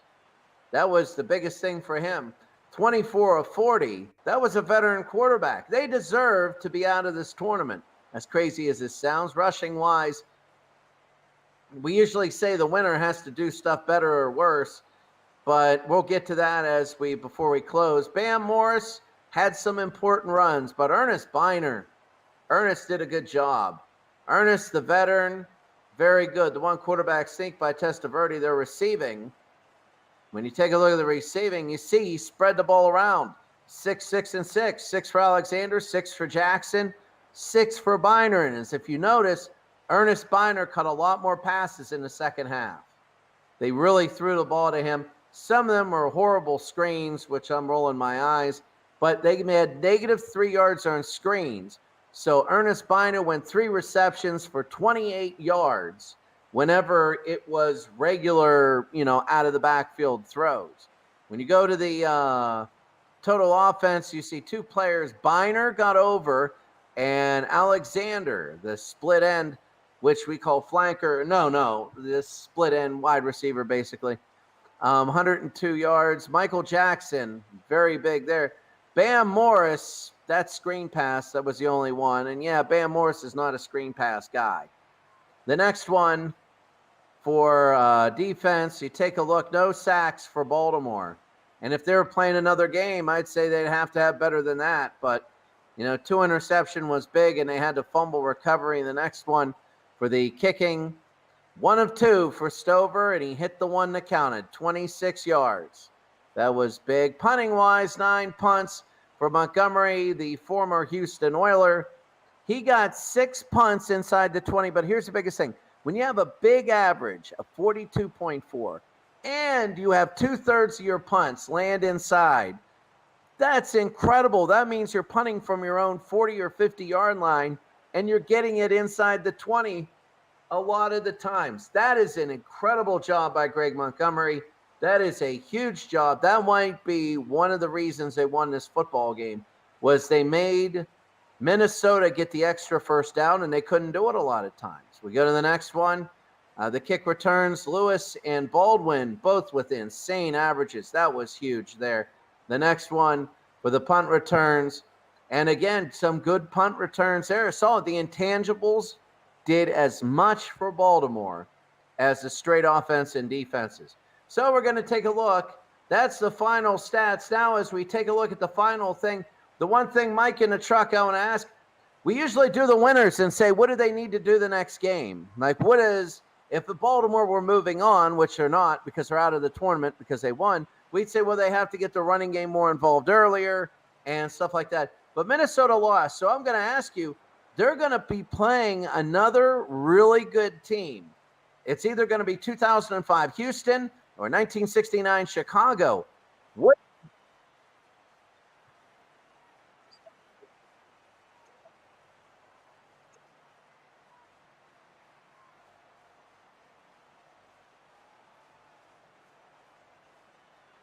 Okay.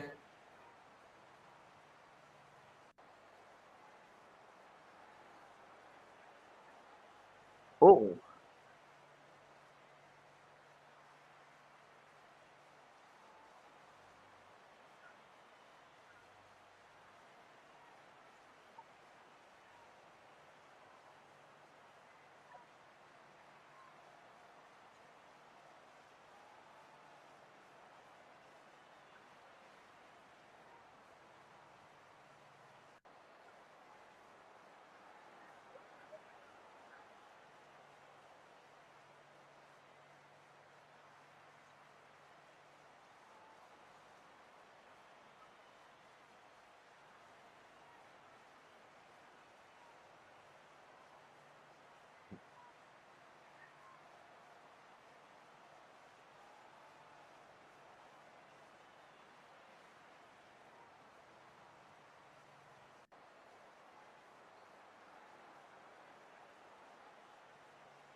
But the Buccaneers are a funny team because the NFL films, I've never personally been there are some things I really like, and sometimes I'll sit down and see some very interesting things.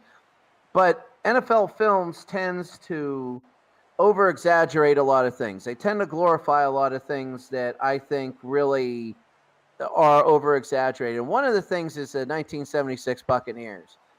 They're only 3 years away from they're only 3 years away from an NFC championship game. Now, when we say where they lost to the LA Rams 9-0 at home, and they clinched against Kansas City in that torrential downpour in the last game of the season. Now, when I say that, I mean this. In the 76 season, they were so bad. They did have talent there, but they were so bad because they were new, the cohesion. They were trying to put the team together. They did have holes. They did have gaps. But when we sim teams, we're taking a lot of the X factors that made them so bad out, and we're putting, yeah.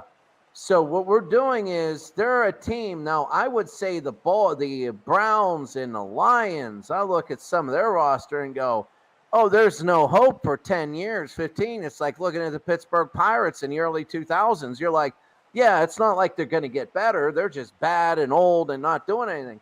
But so I would say I would not be surprised if we take a look at that game and we kind of like, if we're drinking water, we might spit it out and go, whoa, what was that? I'm not saying they're winning, but I will go out on a limb and say they might keep that game within 10 points, or they might shock and pull the upset. The only reason I say that is if Minnesota's running game can't get going, then they're playing at Tampa Bay.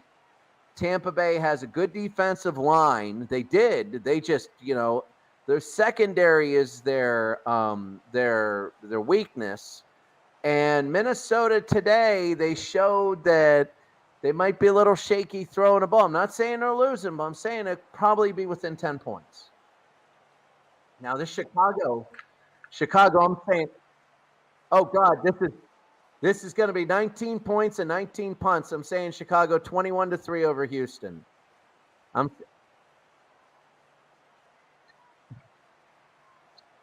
All right, so we're okay. This will be good. Sim, it might get ugly. This might get ugly. This might be like an 11-4 game or something. You'll be like, what? Let's see this. All right. Oh, whoa. I didn't realize they were that bad.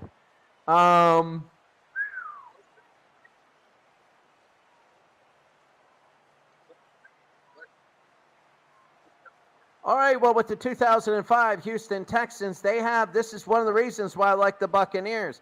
2002, Houston came in, or around that time, try not to 2002, 2003, one time around there. They have talent on this. You see 447 to 256. They completed over 50%, but so did Chicago. It was the turnover battle, only 2-1. I'm curious to see no block kicks or whatever, and I'm curious to see only 2 interceptions. For Chicago passing, Bobby Douglas, 22 of 42. Not a bad day. I'm trying to figure out where everything happened. Like, usually you have 4 turnovers, there were picks, or it might be punt returns. It might be special teams touchdowns. Gale Sayers got nothing. And I really take a look at this game as we cycle through the stats here. Receiving-wise, Wallace, 7 for 75. Sayers out of the backfield. We go to the next one. You were right, 21-10, but oh my goodness, 52-14. Sayers had the total yards. Go ahead to the next one. Defensively, this is for Chicago. They got nothing. They got 1 interception. We go to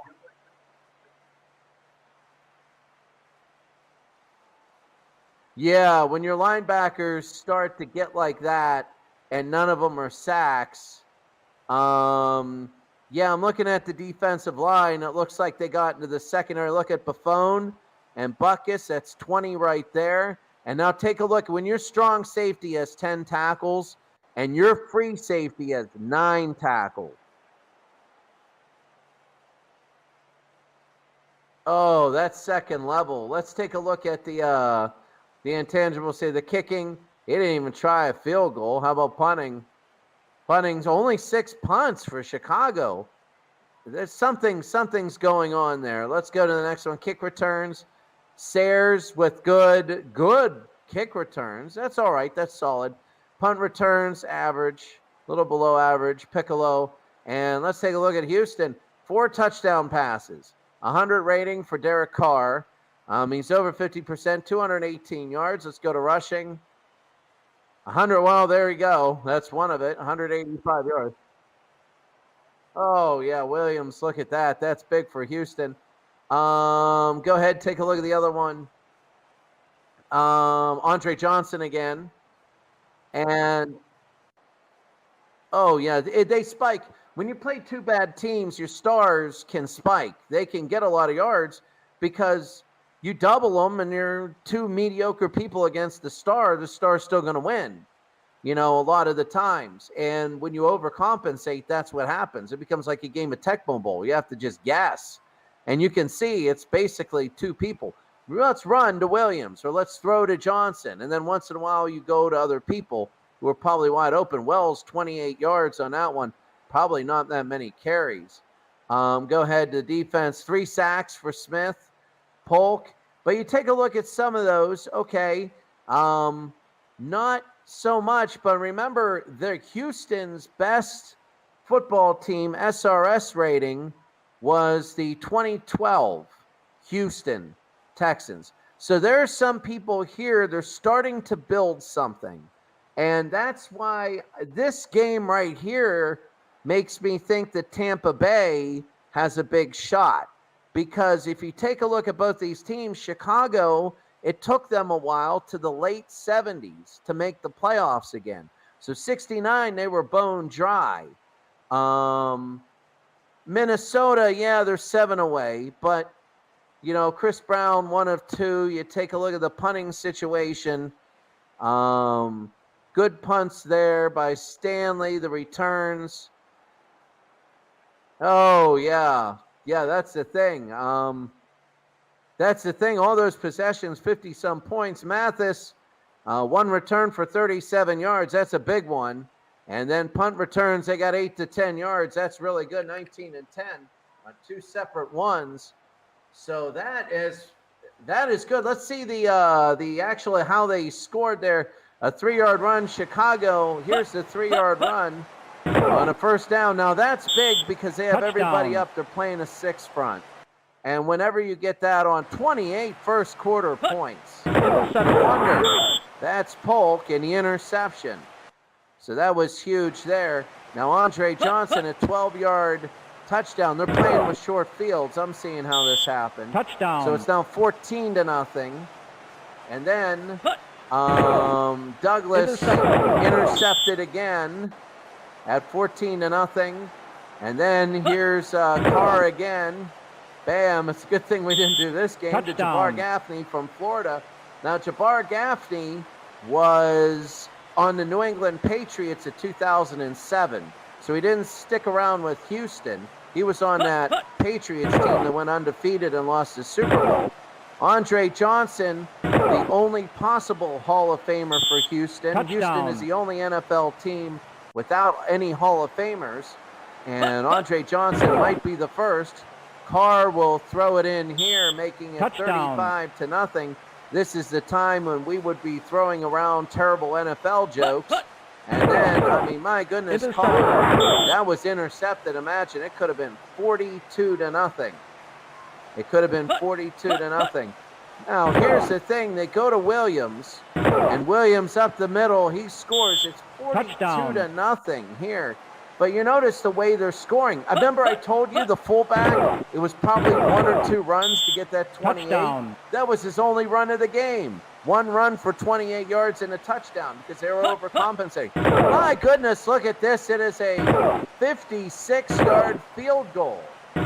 56 yards, and he's pulling a Sam Weiss on Jerry Glanville and just running that thing up. Douglas, I think everybody just laid down on Houston and said, look, man, there's blowouts. It reminds me of Elway in Super Bowl 24 when the 49ers were picking them up. Denver was leaving the field, and all the 49ers were like, hey, keep going. It'll get better for you. And it's like, what? Really? It's a famous story from Matt Millen. But they scored twice. And, you know, they made it 52-14, and that's it. Yeah, Gale Sayers is, we say, you know, one of the things, and I don't want to say anything about how we view football teams today, but it has changed because of the way football's televised and people try and simplify a very complex game. People always say great teams are great and they only throw out one player or whatever, but that was a 4th down. Gale Sayers was a great running back and one of the best that ever played. But that doesn't mean his team is a winning team. Touchdown. And it doesn't mean his team was great. And that's what I think we miss on this. Is you have somebody like Gale Sayers, and people are surprised Gale Sayers was on such a bad team. But the team, you know, you have defense, you have passing, you have so many facets. And I like Gale Sayers. Gale Sayers is one of my favorite players to look in the old times because when he ran the football, you could do anything to running backs. And the poor guy's knees, they were worse than Joe Namath's, and he had to run the football. And, he scored 6 touchdowns in a game. We do that in a pro game. Yeah, it was against the Cardinals, but when you're in a pro game, that is impressive. That's impressive. So we take a look at this. Tampa Bay, I'm still saying, now when you do the 32 and a 31, is that going to be the lower or the high? Does the seed matter when you seed them in the 31 and 32, or is it a straight bracket?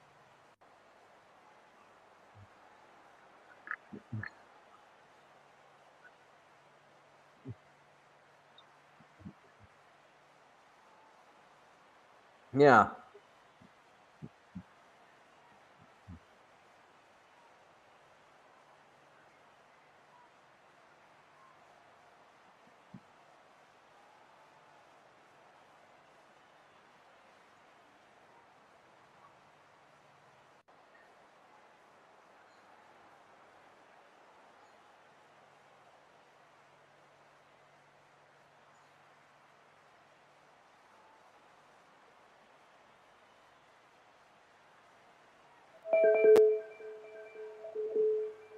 Okay.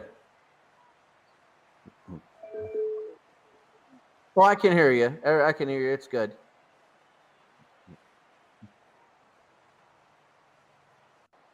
Oh, that's good. That's good. Yeah.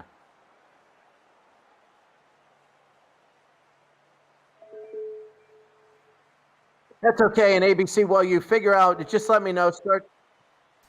Now you should be able to hear me going Yeah, I home. hear you. Okay, so people might hear dead spots on this. Sorry, folks. It's a whole new setup we have here. It's like Monday Night Football. It happens. Yeah. It happens. When Okay. we go to the championship game, that'll all be forgotten. Yeah. They will be because people will say, "Oh, okay, first round." Because first rounds, it's just set up, Yeah. and people know that. Yeah. But then later on, people are like, when it gets big, that's when we got to be a little bit perfect. But the people here right now, they know it's all good. Okay. All right. So here's the bracket setup. Um, Upper left, 76 Buccaneers, they're the number 1 seed because they have the worst SRS out of everybody in this tournament. Upper right, number 2, 1952 Dallas Texans. They have the second worst SRS, therefore they're the number 2 seed overall, but they're the top seed on the far bracket. So the matchup that will match up for the 32 team bracket for the Toilet Bowl tournament. Upper left, number 32 is going to be the loser of the game that you saw. That will be the 1962 Minnesota Vikings. So the Vikings will play the Buccaneers. On the right, because the 69 Bears lost, they advance. So on the right, it'll be the 1952 Dallas Texans hosting the 1969 Chicago Bears. So those spots are now filled, and our bracket is set for the 32-team Toilet Bowl tournament. Well, I'll tell you what. Right now, looking at the left-hand bracket, Tampa Bay might actually be the 5th or 6th best team on that left side, and you might say, why? Well, Oakland gave up 90-some points in the first couple games. The 69 Steeler team played everybody close, so they might be kind of a team that people look at. That's a good rivalry there. But you take a look at the Chicago Cardinals in 1953. I'm going to go out on a limb, and I'm going to say that the 1991 Indianapolis Colts, a team that won, I think, their first game or they won their second game and dropped 14. If you catch them at the right time, Indianapolis is way worse than Tampa Bay because Indianapolis was 4 years away from an AFC championship, but they did rehaul a lot of those people on the team. And they were caught in the middle of the playoff runs of the late 80s, and they were caught between the mid-1990s. And they were in a little bit of confusion there. Jeff George was a quarterback in 93, but 91, I believe, was Chris Chandler.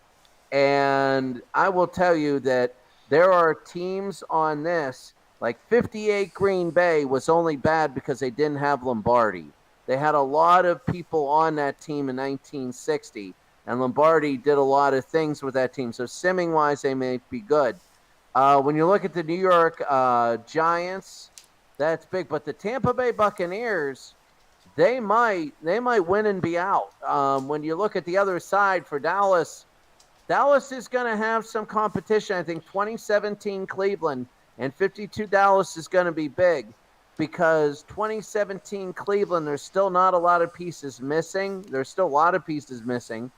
But like 78 San Francisco, I can see 78 San Francisco 2 years before a Super Bowl championship. I can see them with Steve DeBerg as a quarterback winning their first game and upsetting Washington. Um, I'll tell you what I'm thinking here. You know what could be the toilet bowl? And this is really a nod to the old Super Tecmo Bowl, Tecmo Super Bowl.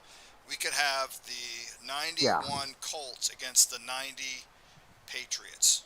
And Oh, yeah. they are on opposite ends of the bracket. If you've played Tecmo Super Bowl, those I are the love two it. worst teams, and they're both horrible. So that could be. If I'm going to forecast this early on, I think that could be the toilet bowl. My take on I'm going to give predictions here. I think going upper left, I think the Titans squeak out a win against Jacksonville. I'm going to go Oakland over Pittsburgh. Uh, I think Atlanta will beat the Chicago Cardinals. But now the thing is, the 2000. I say this about the Colts making it to the toilet bowl, but the 2000 Chargers are absolutely horrible too. But I'm still going to go Colts. 89 Dallas. Okay, they're 3 years removed from winning it all, and 2 years removed from having a really good season. I think that might be against, like you were just saying, the 58 Packers.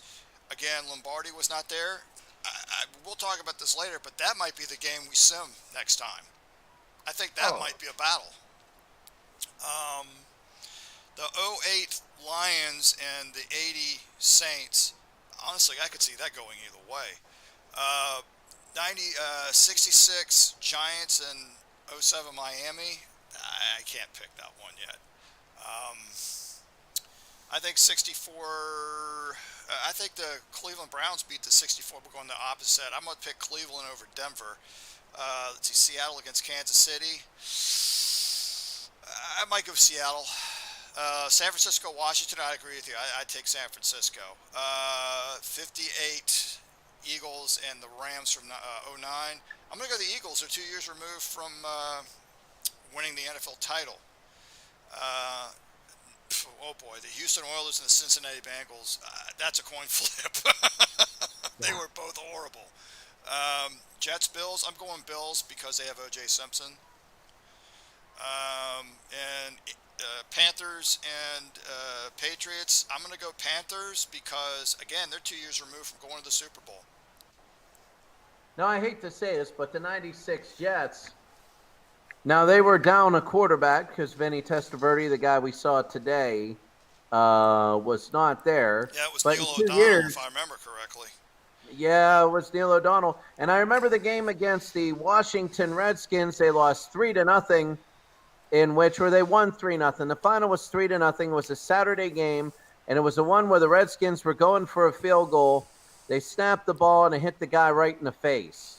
And that's an NFL blooper for a long time. Remember, it's a Saturday game. It was at Washington, and they line up for a field goal, and I was watching it, and they snapped the ball, and the kicker, the holder, was looking back at the kicker, and the ball was snapped while he was doing that, and it hit the holder right in the face. I remember that, and the Jets won. I think it was the Jets that won 3-0. And I don't know whether that was I don't know whether that was a Pete Carroll team. I think that a Pete Carroll team. I think that was a Pete Carroll team. Was it? I don't even remember. Because I it's don't funny remember. because the same people. This is 96. 98 is the highest SRS rating for the New York Jets. And Not the 96 is 60. 96 is the worst. Is 96 is the worst, yeah. So it might be the coach there, which means simming wise, they might be was it a strong. Kotite? Was it Rich Kotite? I know Kotite was the Eagles in the Right. 90s, And 93. I think, you know what, I can look that up. I want to say he went to the Jets, and I can look that up. It'll only take a moment, and then I'm actually going to have to run here. My dog's starting to chew up my dog's starting to chew up my furniture. Okay, That's okay. You can beat half the teams on this, so maybe one of these people want to sign them up. let's see.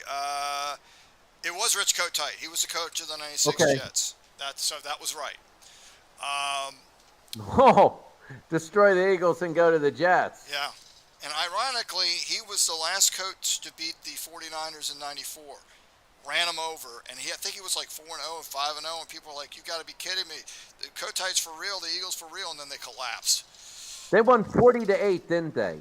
I think that was the Right, game they won because 40 yeah, to 8. they went for two. San Francisco went for two. I remember that and got it. Yeah. Yeah, and then but San Francisco didn't lose the rest of the year. After that embarrassment, they didn't lose the rest of the year. But Yeah, I remember that because when the Steelers won the Super Bowl, I believe they lost to the Eagles the same score, 40-8.